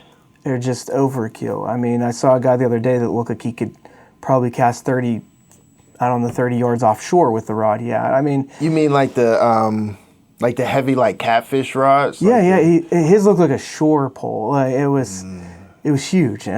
But maybe that's all he had, and he wanted to go trout. I don't know. What's the relevance of that? Like, so like for example, I think when we went, mine may have been like a 9-foot fly rod. Okay. When I typically go for steelhead, I use crappie rods. So I have 10-foot ultralights. And that was just based off of someone telling me you should use an ultralight. What is the real relevance, to your knowledge, between, using a super heavy rod versus like an ultralight when you're fishing for trout? It's the sensitivity of the rod. So it's the same thing as like a 2-weight rod versus a 7-weight rod. The backbone of that rod is going to be stiffer, so you're not going to feel that touch as much. Is it because the trout like bite lighter? Oh, much lighter. So, and that's what's important. A trout can pull that in and spit it out in macroseconds. And you wouldn't know. And you would never know. Yeah. But if you have, like I fish with a 3-weight rod, so just that pulling in, I can feel that. I can feel it all the way to my line because that rod has that sensitivity. So that it's extremely important. It would be the same as like if I handed you an ultralight rod and told you to go bass fishing, smallmouth, and then I gave you, a heavyweight rod. You're going to feel them hit that quicker, easier.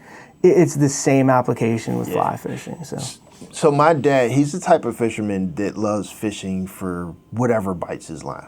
Okay. Where we're very different because he can spend, like if the bass aren't biting, he could spend the whole day just catching bluegill. Me, I'm like, if the bass aren't biting here, we need to move somewhere else because I don't want to spend my time catching bluegill. Like it takes away the whole solve the challenge of catch the bass, Right.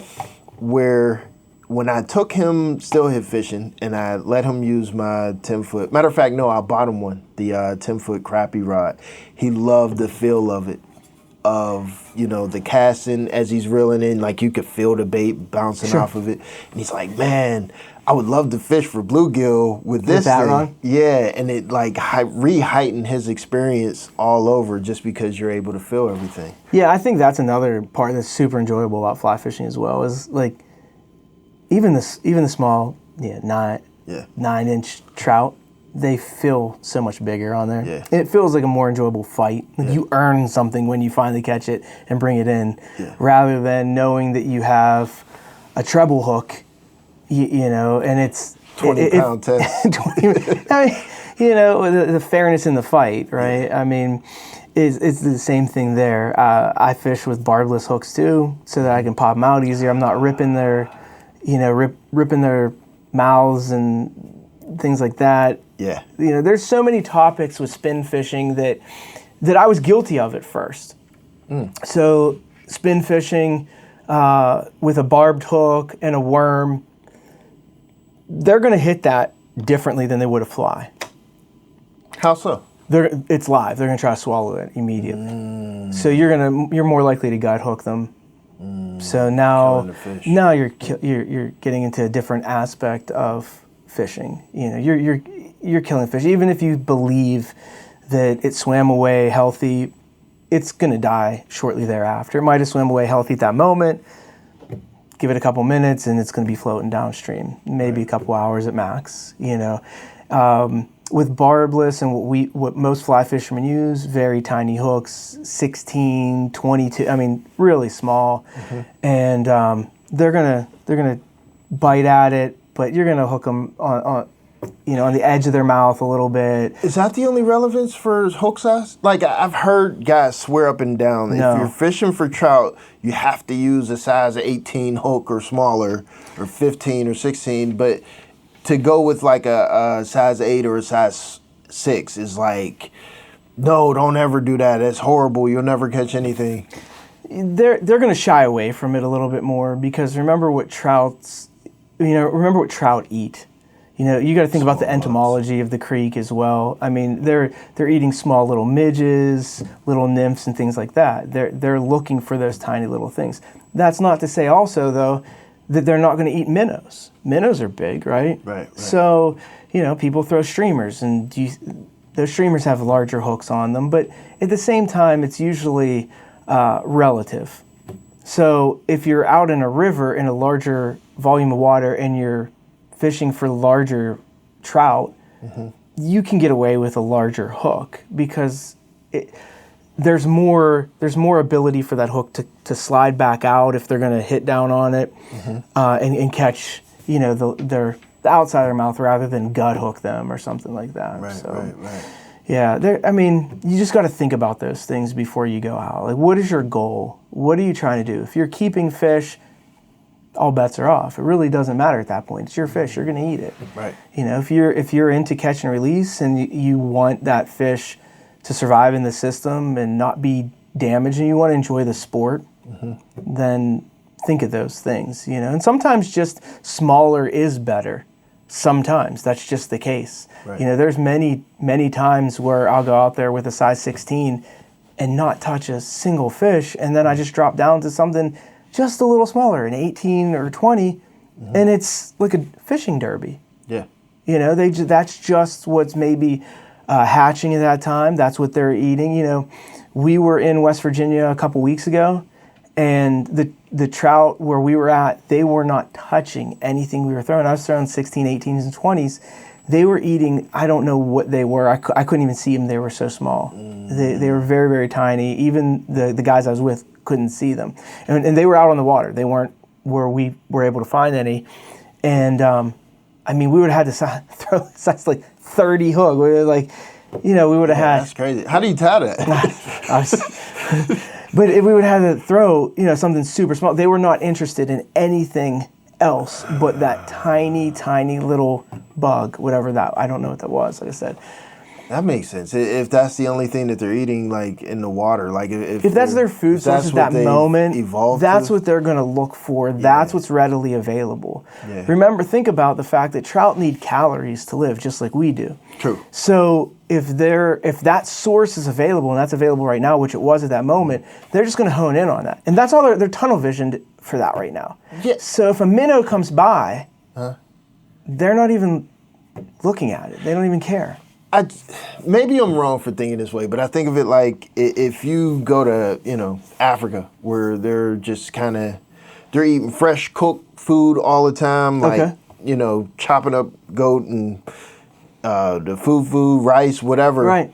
If you go over there with like a Whopper and you set it somewhere, it's probably not going to be the first thing that they grab to pick up and eat, right? Maybe, yeah. Where, like, if it looks foreign, it doesn't look like anything we've eaten before. Maybe if I'm starving, I'll eat it, but I don't know. It looks weird. Yeah, I know what you're saying. So you're talking a little bit more of presenting what's more likely to be in their creek. So that's like knowing the entomology. So, most good fly fishermen will, when they enter a creek, they're flipping rocks immediately. They want to know what is in that creek, what bugs are in there, what's their food source, what are the trout eating every day? Right. Because, like you said, if they're eating this every day and that's what's normally there, and they see something else, what is that? I don't know what that is.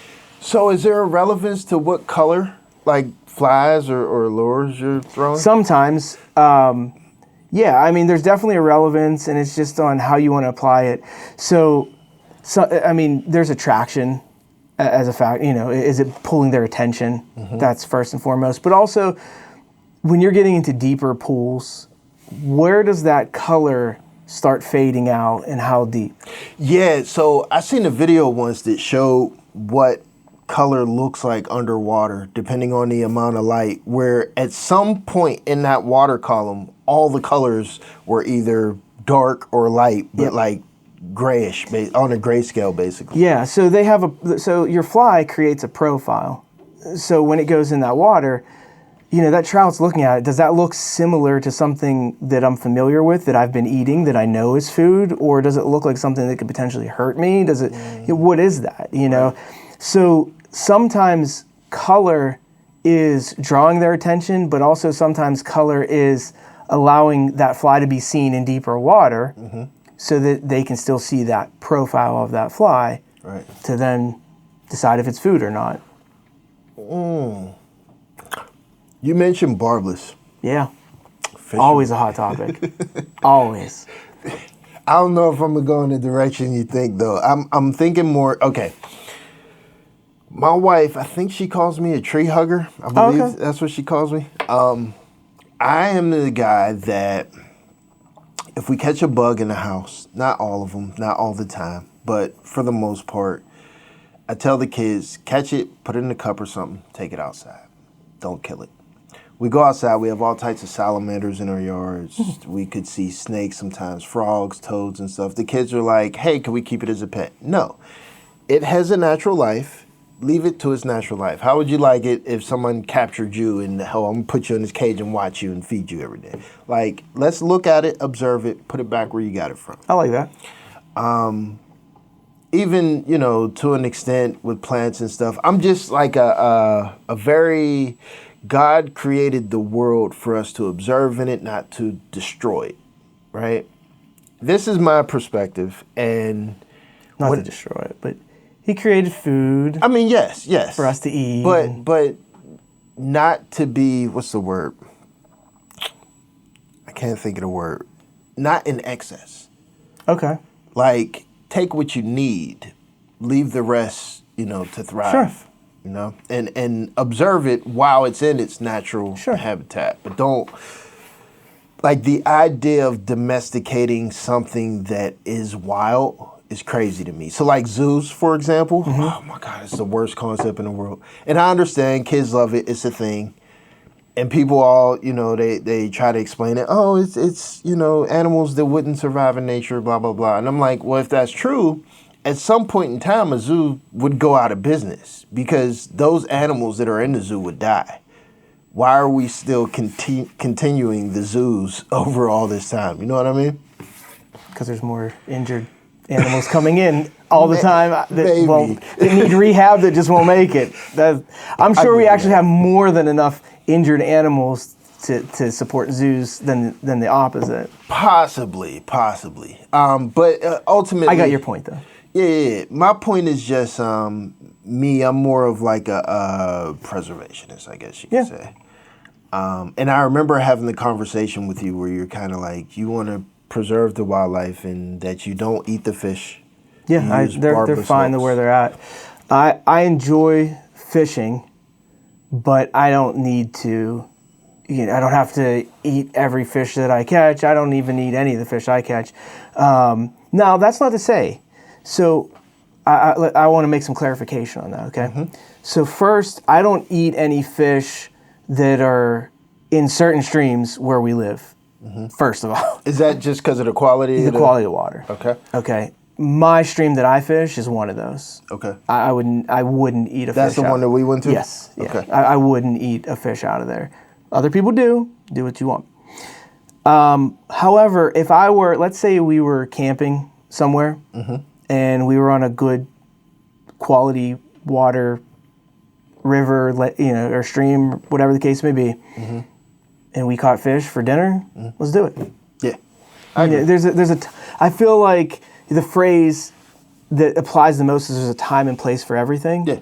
And just because I'm going fishing is not the time nor place to be keeping every single one. I don't understand what the point of that is. It's just greedy. That's not necessary. Yeah. I also like to leave those fish in there for other reasons as well. I'm not the only one fishing there. There might be some kid that it's their first time fishing. That's their first fish. I already know that I've caught that fish. I already know that I can catch fish. So let's put it back and let them catch it. But I enjoy it enough that I want to keep testing myself to see where I'm at in different aspects. Somebody could play devil's advocate and be like, well, you just said you can catch fish. Why do you need to keep catching fish, right? That game can be played.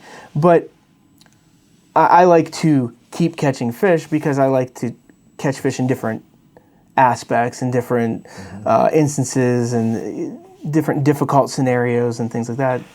Yeah, just to touch on that a little bit, because I've heard people say similar things before.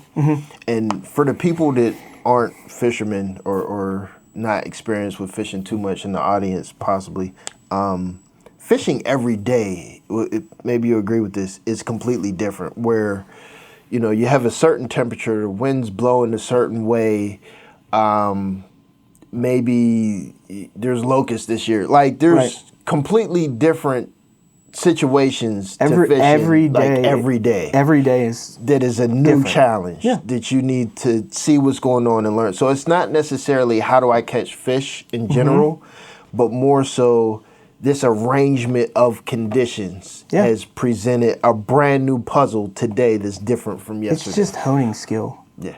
That's all it is. So one day, you might have 3 days where the weather is essentially the same. Same 5-mile-an-hour wind, same cloudy sky, but the water has dropped down over those last 3 days. For some reason, it rained the 4 days prior, and now it's dropping down. Yeah. So every day as it's dropping down, that water is changing. Or on day 2, you got a burst of rain, and now it's a different color and it's moving a different way. And now it's cloudy versus day 4 that's super sunny and the water's still higher. Yeah. There's so many different combinations. Lunar cycles and is there any truth to that? Do you believe there's any truth to that? I feel like there is. I feel like for a number of different reasons. Me being a spin fisherman, of course, like walleye, for example, more light at night when it's closer to the full moon. There's a very successful brother team down south. Sorry, I'm not advertising for them, but don't worry. They base their night fishing on the moon cycle. And they're very successful in getting people on very large. What is your craziest experience fishing with someone? Let me think about that. Crazy? I haven't really had too many crazy experiences. Craziest experience. I mean, I've had people try to get aggressive. With you? Up at yeah, that happens all the time. Up at Erie for spots. Yeah. Man, Yeah. that's the worst. But nothing I really engaged in, nothing like that. But the craziest experience I had was very recent. When I was down in West Virginia, we saw a spot to cross over the river, and it didn't look nearly as turbulent as it was. And by the time I found out how turbulent it was, we were already in it. Wow. It was the first time ever in my life in fishing that I had a oh shit moment. Like, it was pretty, and it wasn't even deep. It was just very turbulent. Was it slippery too, or just turbulent? No, because it's a freestone river. So, and I have cleats on my boots. So the thing, I had to take my boot, and I couldn't just walk. I had to really dig it sideways and push as I walked. Yeah. And it was my first experience like that, and it was not enjoyable by any means at all. So, yeah, that was probably my craziest experience. But I have never ran into like anybody or anything, where I had any major issues. I mean, you run into your dog, like there'll be a random dog that's nobody's around, and you're just looking around like, who does this dog belong to? I've had raccoon come up, like try to take the fish that I just brought in, like out of the net, and just random animals and stuff. I've caught fish that I just had no expectation of catching. I caught 2 5-pound drum out of my creek, way further up than you would ever expect them to make it. Wow. I didn't even know what they were. I never caught a drum before, so that... You know what? A side note to that topic. One thing we didn't necessarily speak on yet, for people that aren't fishermen per se, like another difference between fly fishing or I guess creek fishing, because you could spin fish too.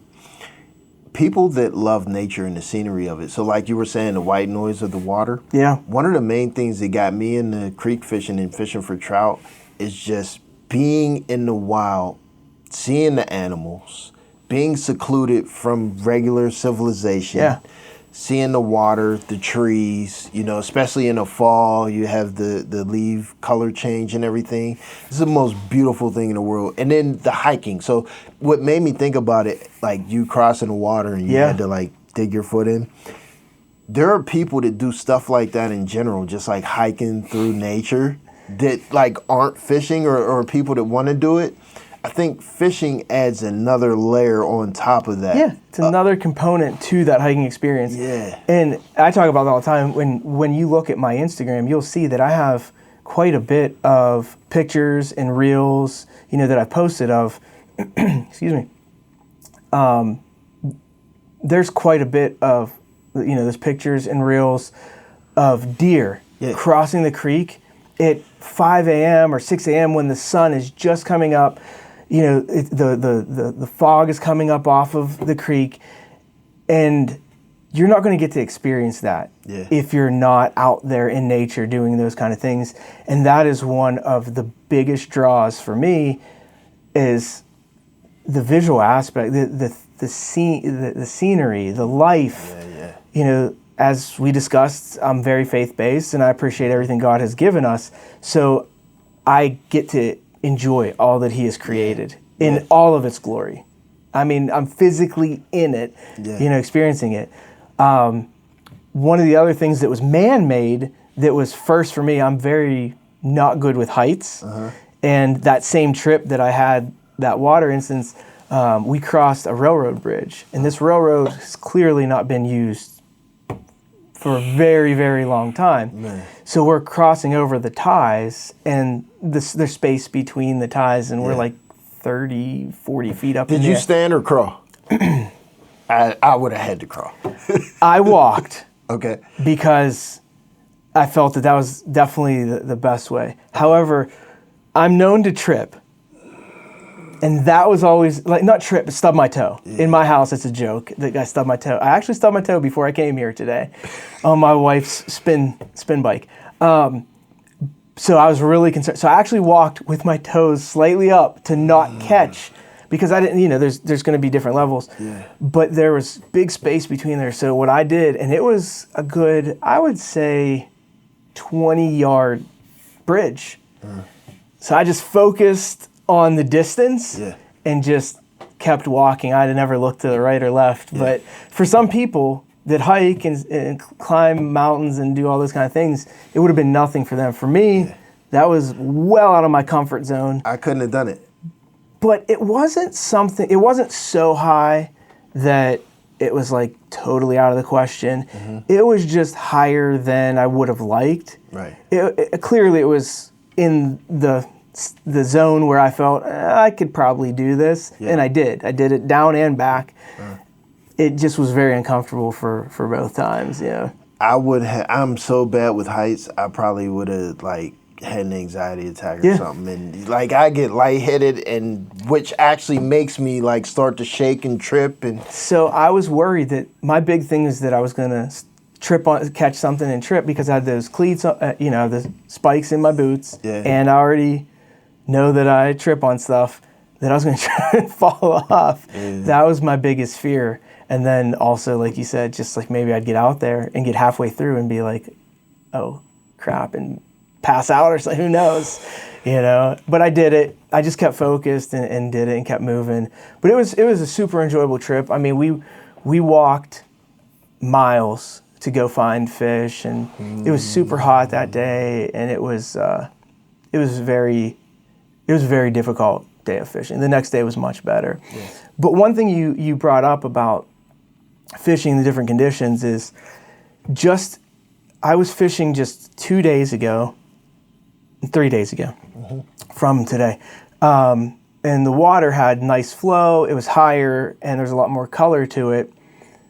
And I mean, it was easy. It was almost easy, Yesterday I went with my daughter, and the water was so crystal clear and low that it one day to the other, how quickly that changed, and how difficult it was yesterday versus the day before.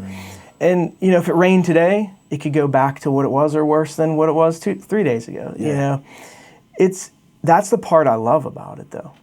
I love that challenge of trying to figure out if I can get everything set up perfectly against these conditions. It's a test for myself. Do I know enough? Do I have enough knowledge, up there to make this work? Am I going to catch a fish today? That just made me think of times where you're fishing one day, you're catching all the fish, 20, 30 fish. Next day, nothing, barely any bites. It happens all the time, too. It happens all the time. There's some days I'll go out and fish a section and 9 or 10 in an hour, and the next day I'll go out and it actually looks what you would think is better conditions, and maybe one if I'm lucky, stuff like that. It happens all the time, but that's the part that is so attractive for fishing. There's no guarantee in it. You don't know you don't know how big or small it's gonna be. You don't know how many you're gonna get. And it changes every single day. And it's not based on chance. There's science behind it. So it's not like gambling. No. Like playing roulette or something like that. Right. It's literally your ability to break down a water column to see if you understand and have actually considered all of the variables at play.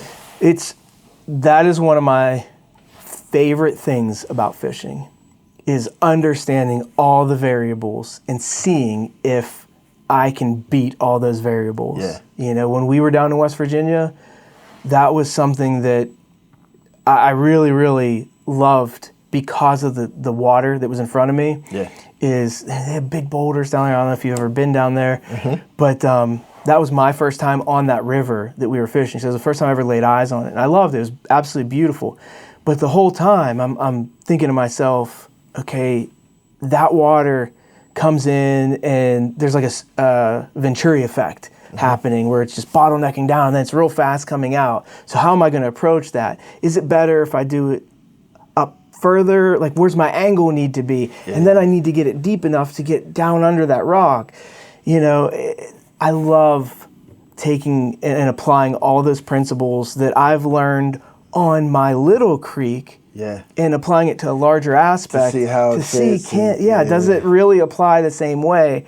And that's another thing is, you know, I fish my little stocked creek all the time. Mm-hmm. I've learned so much on that little stocked creek that the value of it, I couldn't put a price tag on. I've literally seen how fish react in some of the worst conditions. I've seen how they've reacted in high water that's crystal clear with a beautiful sky, high water that has, you know, that's crystal clear or dark, every condition you could think of. And the great part is because I've done it so much, and sometimes I typically don't fish the same section the next day. I try to move, so I'm not hitting the same fish. Right. There have been times that I have done that for a purpose, though. I want to see how they react to different flies under those conditions, different presentations under those conditions. I'm actually approaching this from more of like a scientific, you know, if I was like a biologist. Right. Okay, this is what they do. This is how they react. This is what's happening, you know. This is where they position themselves even. You know, maybe in a sunny day, they're way back under this structure, but I've seen them in sunny days in the wide open. Yeah. Why? That puts them at great risk, right? Yeah. Because it's crystal clear water and birds can see them from, you know, whatever height. Yeah. So now they're wide open. So what are they doing?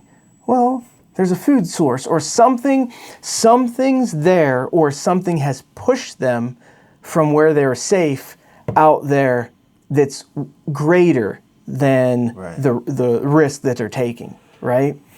And you got to, and paying attention to all that and taking all of that in is just so important in fly fishing.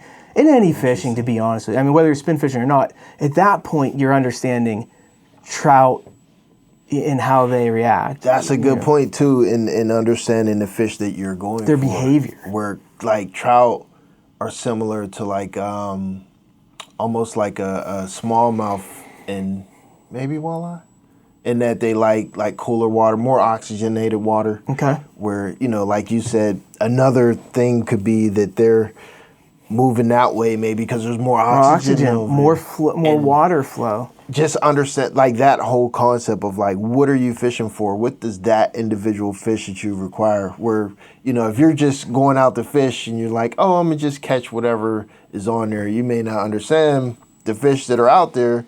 You're going out at this time, you have this bait, this size hook, this size line. I could probably look and tell you exactly, you're gonna catch a drum, you're gonna catch a catfish. Where some people, oh, if I catch a trout, I'm going to catch one. You're probably not going to catch a trout like that. It's funny because that instance, I actually studied them for a couple days in this one here. And I think what they were doing is the way this section of the stream was set up is there was a riffle up here and it came down and then there was a deeper pool, probably about 10 or 15 feet from the riffle, a deeper pool, and then where they were sitting was pretty shallow, and then there was protection and structure, a couple rocks and tree, and a big tree over them. And from watching them, they were swimming up and then coming back down, and swimming up and coming back down. And you know, I've never really studied trout behavior outside of this, so there's probably some biologists who may even watch this and know exactly, and there's terminology and all kinds of things. I'm just a layperson just watching what they're doing. And what I believed that they were doing was this section back here, because the water had been dropping for the last few days, was getting more and more shallow. Even though it offered more protection for, at first glance, under trees, the rock and everything, it was just getting more shallow. And it was clear, sun was coming out, it was getting warmer. I think that they were working themselves up to that oxygenated deeper water as well as that pool, because eventually they ended up in that deeper pool.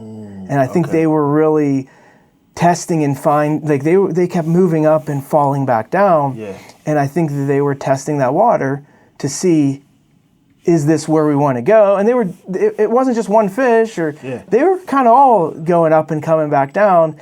And I thought maybe there was a food source up there or something, but I really don't believe that there was. I think that they were going up and kind of doing their own fish thing, where they were each testing, is this where we as a group want to go to? I don't know if they work like that. I mean, they school up for a reason, clearly, right? They all have the same thought process, if you will. That's why they're schooling in certain areas. Whether they're using the numbers as protection, or they're somehow doing their own communication, or just their own internal biology is putting them all there. Right. There's a reason, a rationale behind it. Right. And that's another thing I take into account when I'm fly fishing is, what are they trying to get to? What's their rationale? What are they doing? Why are they moving up there? And where will they be moving? Right. And who moves first? Do they move as a school? Do the bigger ones move first? Yeah. Do the smaller ones move first? Right. You know, these are things that I don't say out loud or say to anybody, but this is some insider into how my brain works. When I'm on the creek. You know, I have friends who ask me, like, how do you assess these situations? And I just try to share things like that. I'm sure that there are much more experienced and more skilled fly fishermen who've already walked down this path. You know what I mean? They already have, maybe they have an answer. Maybe there is publications that actually explain exactly what I just explained. I just might not have came across it yet. But the good part is, I feel, is that I'm thinking this way, I'm analyzing it this way, and hopefully in conversations with other people, I invoke them to think and look and view those kind of behaviors in the same manner and same way, so that they could become better fishermen or more thoughtful fishermen of, you know, trout behavior and what's going to benefit them as well. I got a quick question for you, and then before we get into the next topic, equipment. I don't want to make this too long of a topic, but just in general, see if I can frame this properly. I know fly fishing in general to be relatively expensive, but fly fishing, in my experience, has been more expensive than fishing in general, mostly because fishing in general, like if you were to come to me and say, hey, I want to get started in bass fishing, I've never been before, I could take you to Walmart, get you a $20 rod, you know, couple cheap dollar lures or whatever. You might spend $30, $40 plus your fishing license, and we're out fishing, catching some fish. Fly fishing, if someone says they want to take you out fly fishing, more than likely you're probably going to spend a couple $100, if not more, unless you like go on Amazon and get this beginner kit. Yeah. What's your take on that, on just the expense of fly fishing? I think it's based on return on investment. Okay. I think that if you're fly fishing, that once again, it's more of an extension of your body. So I think that what you spend on your equipment is going to be relative on what you would like to achieve. But I think just like anything, there is a cap. Okay? I think there's a point where you're just spending too much unnecessarily, right? It's like a golfer. Could I walk into Dick's Sporting Goods and pick a generic driver and go to the golf course and have my buddy, we have the same experience in golf, which is none, and he picks, I don't know, a Big Bertha, if that's a club still, I assume it still is, and we both go out to the driving range or to the golf course, does that mean that he's going to outdrive me? Probably not. No. It's not relative as far as I'm concerned. So what I look at is, I think the investment in any hobby or sport is going to be relative to what you're wanting to get out of it and what your budget is at the time, most importantly. For example, you can go on Amazon, like you said. There are beginner kits, but it's made by a very reputable brand. Okay, I think it's $35. You get the rod, you get some flies. Could you fly? The question is this: could you fly fish just by buying that kit? Do you need any other gear? No. No, right. You don't necessarily need a net. A net makes things easier. Yeah. It makes handling them and making sure that you can get the fly out appropriately, but you don't need a net. Right. Do you need waders? Well, it depends on weather, temperature, and your tolerance to those things, right? Right. Could you walk into a creek barefoot or with flip-flops or your own old pair of tennis shoes? Yep, you could. You could do everything outside of the fly rod for free, essentially, which, to be honest with you, I pretty much did. I started with that $35 or $36 fly rod kit. I still have it that I got off Amazon because I didn't know if I was going to be any good. I didn't know if this was even going to be for me. I didn't know a few things. I didn't know how I was going to do wading. I didn't know, am I going to break the rod? So what if I just spent, I don't know, a couple $100s on a rod and then end up breaking it because I don't have any understanding of how to wade or how to correctly fly fish. Once I got a fish on my fly rod, I've seen so many people want to run their hand up and now they've transferred all that weight to just the tip. All that's, and snap the rod that way. You know, all these things that I didn't know yet. Would you say being more experienced now is a beginner that doesn't know whether or not they're going to fish after their first attempt? Is there a significant difference between that $30 kit and a $300? I would say no. For someone who's going out for their first time and they're not even sure they want to do this ever again. Right. It's not even worth paying $300. But I mean, if you have somebody who's going out and their goal is to learn and they're more likely, maybe it's a different conversation. But in terms of the technique and the motion and everything, like you're able to learn on that $30 kit and the skills transfer over to the $300? Right. That's the only answer I can give is I did. I didn't get, actually, so my first rod that I bought was that one off Amazon. That was the first rod that I went to my creek with. That was the first rod I was taught on. That was the first rod that I learned how to cast. That was the first rod I caught fish on. And I used that rod for many, many days after. Caught big, small, ample fish with it.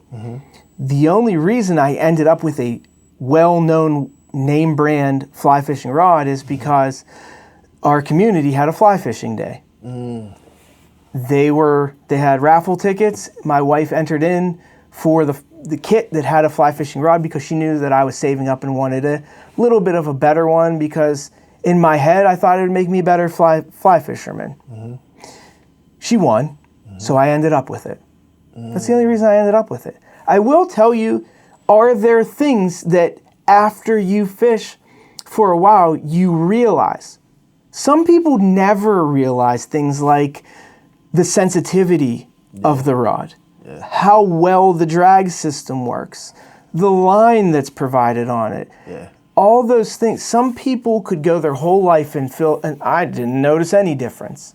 And then there are some people who notice every detail. It's the difference between me jumping in a car and, I don't know, what's the big F1 racer's name? I don't know. An F1 racer,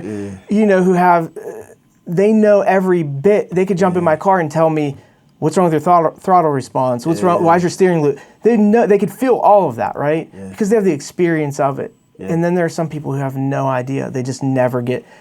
Some people just never get there. But it's no fault of their own. It's just who they are. They just don't ever realize those nuances. So if somebody were to ask me, is it worth spending $35 on it? the only question I would say, the only question I would immediately ask is, are you planning on staying in fly fishing? Like, is that your goal, staying in fly fishing? The next question I would ask them is, which one would you feel more comfortable if you fell your first few trips out and broke your rod? That's legit. Give it a 30-something. Because I feel like once you've put time on the creek and you've caught some fish and you got a better feel, then you felt more like a fly fisherman. Mm-hmm. So when you do, because you will, break your rod, you feel more ownership of, oh, that was on me. Yeah. Not, I just got this, I just bought this, I just paid all this money for it. Yeah. There's a difference. There's a paradigm shift. Yeah. Because you have the experience, now you feel like you're a fly fisherman. I would, real quick, before we move on to the next, I would almost want to add to that. I feel like people should know what they're buying and why they're buying it. That's a great aspect. I feel like that kind of connects to what I was saying. Yeah. You know, they should know what they're buying, so you know that you're buying a rod that you want to have for a long time versus a rod that you're just going to beat up at first. Well, and why you're buying it for a long time versus to learn on and beat up. That too, but at the same time, I mean, like, what size rod do you want? What type of environments will you be fishing in? You know, like on the bass side of things. That's a whole... Like, if you're going to spend $300 on a fishing rod. Yeah. If that's the only money that you have to spend on a fishing rod for a while, you want to make sure that it fits your style of fishing. I agree with you 100%. And I feel like, you know, when you're looking at that kind of investment, that is really... You should do your own research, first and foremost. Yeah. You're your own advocate. You should, and if you're at that level and you're willing to go spend that kind of money, I hope you're not willing to do it blindly. Yeah, exactly. So hopefully that person has done their own research first. Second, most fly shops that I've ever experienced, they're going to help you. They're going to walk you through it. They're going to walk you through. Yeah. They're going to ask you the right questions. Why? Because they want you to come back. Yeah. Because fly fishing, I'm going to tell you what, you're going to come back. Yeah. You're going to want a different rod for a different instance, because fly fishing rods, much like the difference between a light action, you know, all the different actions of bass rods, you need different rods. Exactly. So where are you going to go? If they set you up correctly from the gate, you're going to go back to those ones. You may need questions or have questions on flies. You may need other equipment like tippet, which you will need, things like that. So most, in my experience, have been very good at making sure that person doesn't buy outside of what they need. And they're very forthright in telling you, that's overkill. You don't need that, you know, or that's not enough for what you're looking for, or that's not even close to the right setup for what you're telling me you're going to fish for. Exactly. You know, they're not going to sell you a tiny little 2-weight rod if your goal is to go fish for smallmouth. Exactly. So, last thing I want to cover, probably the most important thing, is in your path. As you did your fly fishing, of course, social media influencing, you have your brand, Trout Monkey. And I have a few questions regarding this. First question, of course, is where'd the name come from? I love it. So this has been a super hot topic amongst friends and stuff, and I haven't really ever came out and just like said it.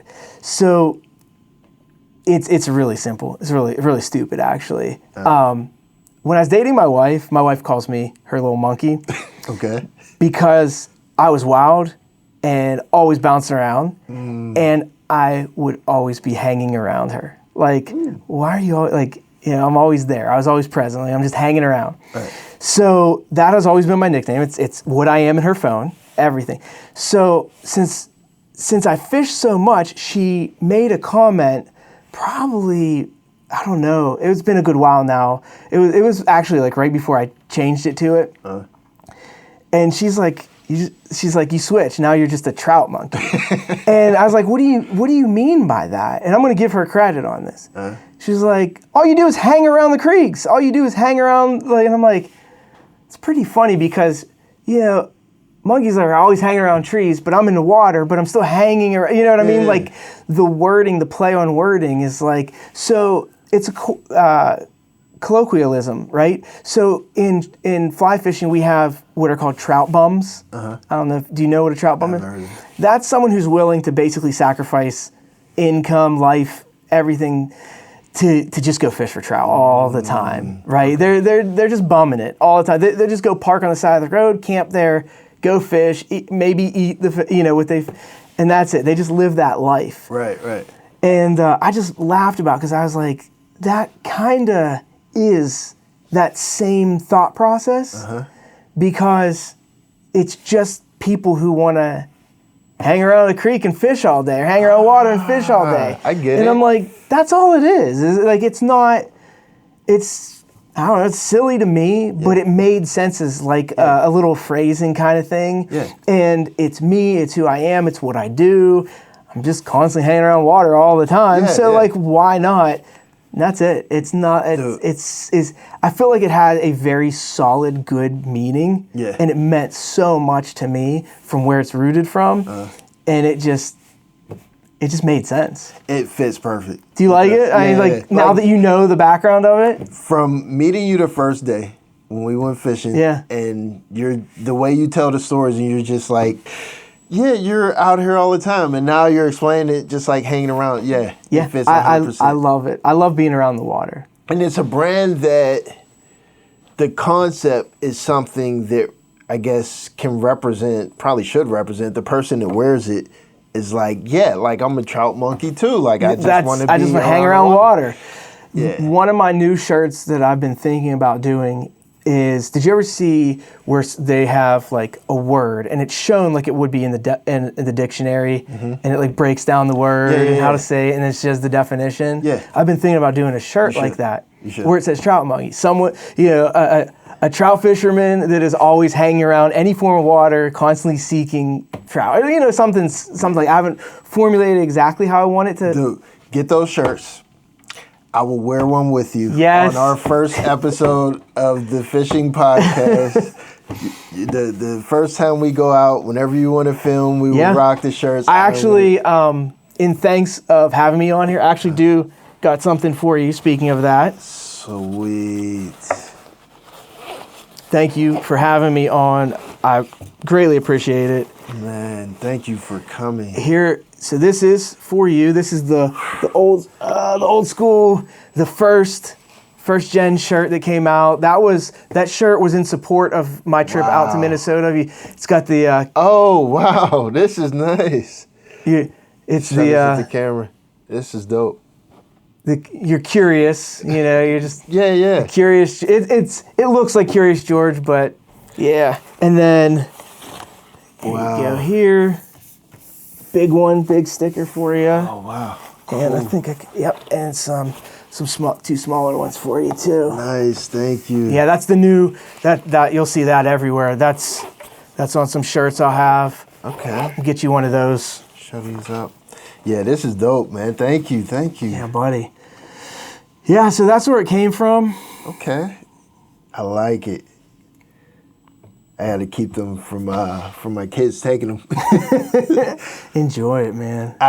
So I collect stickers I have a wood shop in my basement. I didn't know that. Yeah. I think I told I don't know, one of my guests that was here, I told him I didn't make the table, but I made the legs for the table. Looks good. I'm one of those guys that, thank you by the way, but I'm one of those guys that finishes projects 90% of the way when there's no longer a challenge to it. It's done enough. Based on our previous conversation, I don't believe that. So I have tons of unfinished projects basically in my basement, and I had to move everything out the way to like make them and stuff. But the reason I'm explaining is my toolboxes. I like to put all my stickers, bumper stickers and stuff on. So yeah, I got the big one on the back of my truck right now on the window, but Those smaller ones I've been selling for $5, and people have been scooping them up like crazy. Really? And the big one, 20, and the shirts are like 35. That is crazy. Yeah, and people love them, man. So it's awesome. I was down the creek. Yesterday. It was yesterday. Man, wow. And a guy had one on the back of his truck. I'm like, where'd you get that from? He's like, oh, I just ordered it online. I'm like, I don't remember shipping one. Did he know that you were the guy? He had no idea that I was him. The funny part is, you asked me what the craziest thing that's ever happened to me on the creek was, right? Or on water. Yeah. This has happened at Cedar Point, like in the park, and once on the creek. I was at Cedar Point, and I was waiting in the gift shop from Maverick, from the ride Maverick, and I'm standing there. This guy in a red shirt, I never forget it, it was like yesterday. He comes off and just stares at me. And I have that shirt on. The logo's on the back, but you can see the name on the front, right? Yeah. And he's just like this, like looking at me, and he's just like not taking his eyes off me. I'm like, this is getting a little creepy, right? And then he walks right up to me, but never like looks away. You're him, aren't you? And I said, what? I don't know. Who is, you're Trout Monkey. I was like, yes, I am. He's like, oh, I've been following you for like since day one. But I was like, wildest thing. Here's the crazy part. We're at Cedar Point. He ends up being somebody that fishes the same area of fishing that I fish. Huh. But we ran into each other all the way up at Cedar Point. Wow. And I'm like, that's crazy. But that's happened on my creek when I've been fishing. I've had people, and I don't always wear my hat, my brand. I'll wear, like I have a couple other hats I like to wear too. Yeah. It's really, honestly, it's whatever I grab on the on the way out the door. Yeah. But I've had people come up to me and ask me, are you that guy? And I'm like, what do you mean that guy? It's that guy, right? Are you Trout Monkey? I've had kids and adults and stuff like that. And they're like, yeah, I follow you on Instagram. So if I have stickers, I try to make sure that I give them. I don't say I always give them because they cost money. Right. And I'm just a dad. Dude, this is amazing. So you have your website. I had a very good friend of mine, awesome guy, help me out with those. Design. Yeah. Get everything together, and I'm so happy. I love them. I think they're amazing. I love it. This is great. We got to get you one we got to get you a shirt with the ad on it, because that looks. And I'm definitely gonna get a hat. I collect hats. The new hats you might like better. So this one was made by my mother-in-law, for me, by my mother-in-law. Lids, she had it made for me. She's like, you don't have your own hat. Yeah. But the new hats, I actually just got the patch. They're gonna have the leather patch with it, like laser cut into with the logo. They look amazing. So just wait until you get those. When you do your merch, do you have a company do it and then you keep your stock and then sell it, or do you have fill orders as actually well? All my shirts, my hoodies, everything are done by my sister. Owns a company called Mama Top Shop. She's out of the Greensburg area, and she fulfills all my orders for me and everything. So yeah, that's where everything's coming from right now. So keep it family. Yeah, I might need to contact you about some of my merch. She does amazing work. She helps schools, organizations, everything. So yeah. They have. You should. Their equipment it's pretty amazing what they have. So yeah. Nice. So your website, where people can go to buy merch? So I wish I was able to get troutmonkey.com, but somebody apparently owns that. So it is thetroutmonkey.com.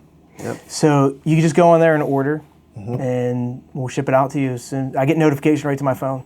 So anybody who orders on there, we try to turn that around as quick as possible, get it out to them. So, yep. We only have a couple shirts on there right now. We have the UV long sleeve fishing shirt, and we have the T-shirt, and I only have a couple of this one left, but I wanted to make sure I got you that because that was a limited edition, so I wanted to make sure you got one of those, but we're going to get you one of the other ones. But yeah, thetroutmonkey.com. Yeah, I absolutely appreciate I still have to add the stickers on because that is very recent onto the website. Yeah. So, yep. Oh, man. I appreciate it. I've been selling the stickers through Instagram is where that has been. This is dope. This is all dope. Thank you very glad you much, like it. man. Did we cover everything that you wanted to cover? Anything that we missed? I don't think so, man. I think we covered good a lot, conversation. man. That was Yeah. enjoyable, man. Didn't feel like 3 hours, did it? It was really 3 hours. Actually, it might be over. No, 3 o'clock, almost exactly. No, it didn't at all. I told you, man, it would go dope. Yeah, we're just hanging out. But thank you very much for coming, man. I appreciate it. Absolutely. Is there anything else you want to ask? Come on, there's a deep, I love that part. Come on, there's that deep question. You're like, oh, I don't know if I should ask it. No. I feel like we've covered everything. Let me look at my notes just to make sure. That encore question. Encore question. No, we covered everything. One thing I did want to mention, though, shout out to my homie Dante Kearney for being the mutual friend of how we connected. He's a good guy, great guy. Yeah, that's definitely a thing. He's one of those people that I worked with for years, and we were super close, hung out all the time. And everybody goes through this in life where you have this like these work friends, and then you go one direction, they go, and just because life took you, doesn't mean you stop thinking about them, right? Right. And you miss them, and like he's one of those people. I mean, you know him as well as I do. Yeah. He's such an awesome guy, and he's one of those people, like absolutely 100%. That like if he called me up tomorrow and was like, "Hey, you want to hang out?" I'd be like, "Yeah, man, let me clear my schedule. Like, let's do this." You know what? And he's been trying to contact me for a while. Probably not as much recently, but we've always like tried to schedule to go out fishing. He hasn't been fishing much. Yeah. Where he's like, he just wants to learn and be around it and stuff like that. I think we should probably try to plan a trip while of us get out. Yeah. I'm always in, man. Yeah. We can make it happen for sure. That would be dope. The question I have for you, probably not even as much related to fishing, the social media stuff and navigating the social media, like with your brand and everything. Does Instagram pay you? Like monetization? Would you say it's as easy as people think it is? No. So when you talk about social media monetization, you're talking about algorithms. They're synonymous, okay? And you have to understand how the algorithm works to make sure that you can capitalize on as much monetization as possible. That algorithm is evolving so rapidly that even people who are on the good understanding of it lose track of it quickly and have to re-follow it because it's constantly changing. The way that they structure it. Just when I was talking about how a lot of companies are targeting people based on their interactions and how many interactions they have versus just having 100,000 followers. That's something that shifted the whole thing. Okay. So knowing how to capitalize on that and following that algorithm, knowing the length of time that a reel should be, knowing the music, the trending music, knowing what hashtags to use or how many is appropriate or not appropriate, knowing how to correctly tag people on the right reels. Do you know what I mean? Like for me, it's a little bit different because I do have brands that I'm associated with that I have to make sure that they are tagged in because that's part of my agreement, if you will. But the monetization in social media is more so app specific.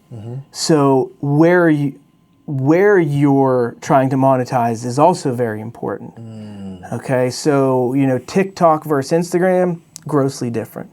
TikTok is where you'd want to go over Instagram. YouTube is grossly different than both of those. So you have, but there's different algorithms now. Now you're opening that door. For each individual one, and how do you build and how do you hit that correct algorithm to make sure that you are hitting what they're looking for payments is a whole different story. I feel like that's one of those macro and micro things of like diving into fishing, like to dive into that science alone of like growing the social media could be a thing. It will drive a sane man crazy because it is so different in every single one of them. Facebook is different than Instagram, and they're both connected through Meta, but they're different. Right. And same thing, like I said, TikTok is different than YouTube, which is different than everybody else. And understanding those and then not having or trying to find correct, if you're just someone like myself who doesn't have a huge budget and you're just doing it for almost as a hobby, just like fishing is, how much are you willing to invest to buy the apps that allow you to post on everything? And does it meet their guidelines? If you buy the app that allows you to post on everything. No.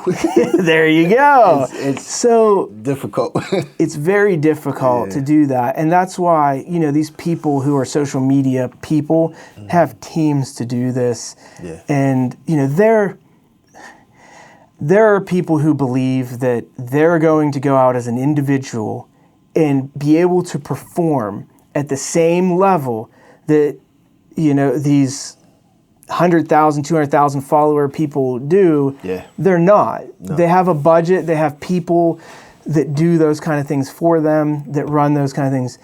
Or, and I hate saying it this way, they don't have another job, and that is all they're doing. So they have the time to do it. Yeah. Most people don't. Yeah. Or they're in that bridge point, which is the worst point, where they're almost there, but they can't commit enough time. And if they do, something's going to pop out. Yeah.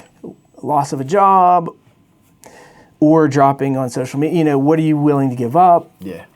It's but that's with growth of any business. There always comes a point, and you're running yourself as a business, and there's always a point where you're right there, and that's the hardest point to make it over. Yeah. That hill to make it over, where you're close enough that just one more step, but if it doesn't work, everything falls from underneath you. While still maintaining regular life and responsibilities. Yeah, that is one thing that I try to communicate to some people like aspiring to, whether entrepreneurs, self-employed or whatever, content creators. Yeah. It's like, this is a job. It's not just, record and post. No, there's expectations involved too. Yeah. Sometimes when I get certain products to review, and anybody who does review products understands this as well, there's stipulations. Yeah. We want it to be X amount of time. You have to say ABC points. Yeah. There's all those things attached to that. Yeah. And you could spend the time shooting it, or going out and shooting it in my case, shooting it multiple times in most instances, editing it, which takes time, and posting it, everything, and still not meet the criteria, and then be like, oh, sorry, you didn't even do what we asked. And you go through and you're like, what am I missing? Yeah. That's happened too. Wow. And so they just like, yeah, you did it, but we're not going to pay you because you missed something. Yeah, I mean, that's happened in the past when this all first started out, kind of situation. It was a learning experience, just like anything is in these kind of things. But yeah, I mean, you get the product, which is always the first bonus for you. Right. You get to keep the products. But yeah, that can happen. Yeah. But everything, but also if you have any type of good communication or relationship even, I know that's something that's very important, is to be able to build a good relationship quickly. Right. Because you're a flash in the pan. Because just because you're growing in social media doesn't mean that you're going to continue to grow, and doesn't mean that you are going to be the person they're going to come to next month. Right. It could be somebody else totally, and you're forgotten about. And you got to remember that. That's just the nature of this beast that we call social media. But you have to be able to make those relationships very quickly and build that rapport very quickly, and also have the understanding that they could be gone just as quickly as they came, and it's just business. There's no hard feelings in there. Right. Right. It's just the way this all works. And some people, unfortunately, are too sensitive for that. They have too much pride. They can't handle this. It can be tough for people. Yeah. And it's just social media. It's just you posting your own things. You have to have thick skin because, like I said, way at the beginning of this is I heard it, and unfortunately, I cannot for the life of me remember where I heard it from. But once you put yourself out there, the world owns you. You are theirs to critique, to judge, to comment on. Whether it be everything from the hair on your face to the clothes you're wearing, the way you spoke, the pace you spoke, the word you may have missaid, stuttered over, anything, where you're standing, how you're standing, the camera you use to shoot it on, the quality of that, you're putting yourself out there.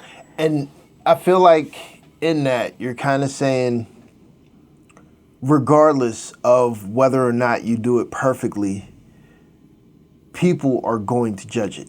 Absolutely, 100%. Yeah. You're going to be like they're gonna find something bad about it. Basically. Well, it's no different than life in general. Yeah, the only difference is you've just opened that door to millions more people, right?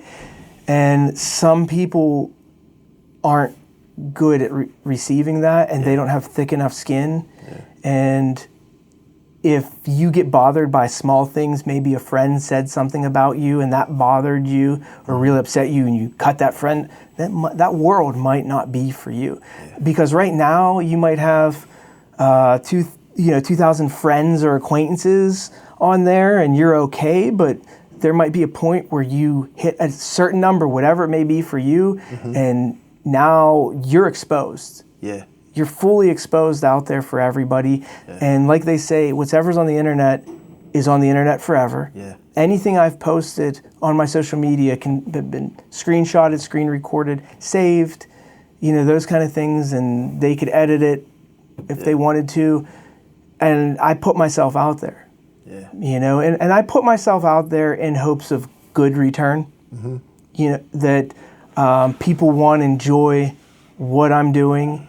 They're enjoying it with me, because that's my purpose, is to have other people look at it and go, oh man, I'd love to do that. That'd be so cool. Oh man, look what he caught. And me help promote, you can do this too. It's exciting, it's fun. Come on, let's go do it together, as we've experienced, right?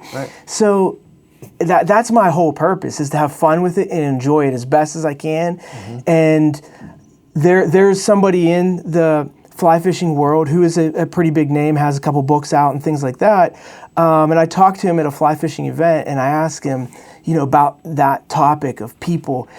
And he said, there was a point where I cared and it bothered me. And there were nights I even lost sleep over it. And then just one day I said, I don't care anymore. I'm doing something good. I'm doing something positive.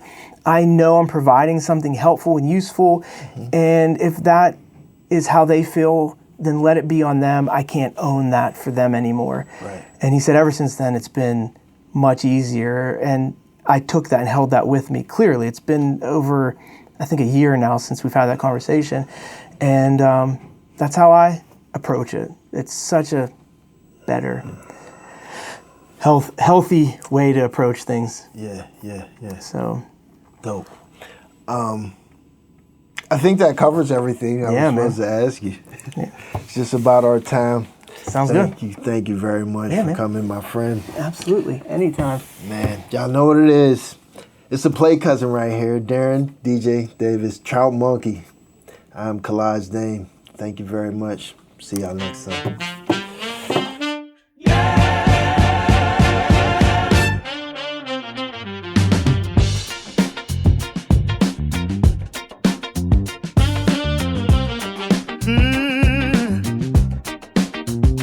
Late nights, real talks, turn the noise down.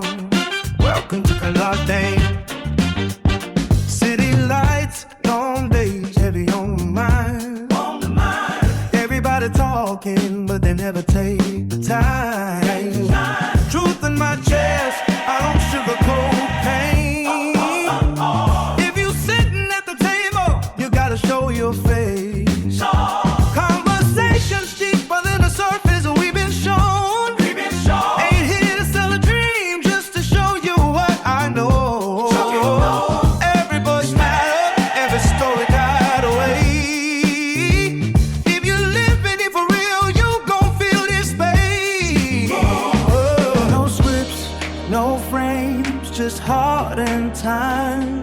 if you listen close, you might change your mind. We don't argue just to win debates. We just shine a light where they hide the grave. It's the Kalaj Dame podcast, where the real don't gotta broadcast. Every truth gotta pass. Every voice gotta lane. It's the Kalaj Dame podcast. Pull a seat, let the walls crack. If you ever felt unseen, you gon' feel your name. Yeah. From the block to the boardroom, same questions asked. Why we build so fast, we never heal the past. I don't play judge, I don't play your role. I just let you talk while the story unfolds. Bridging gaps, they pretend they there. Men and women trying to meet halfway, no filter. For respect, stay intact. If it hit too close, that's a personal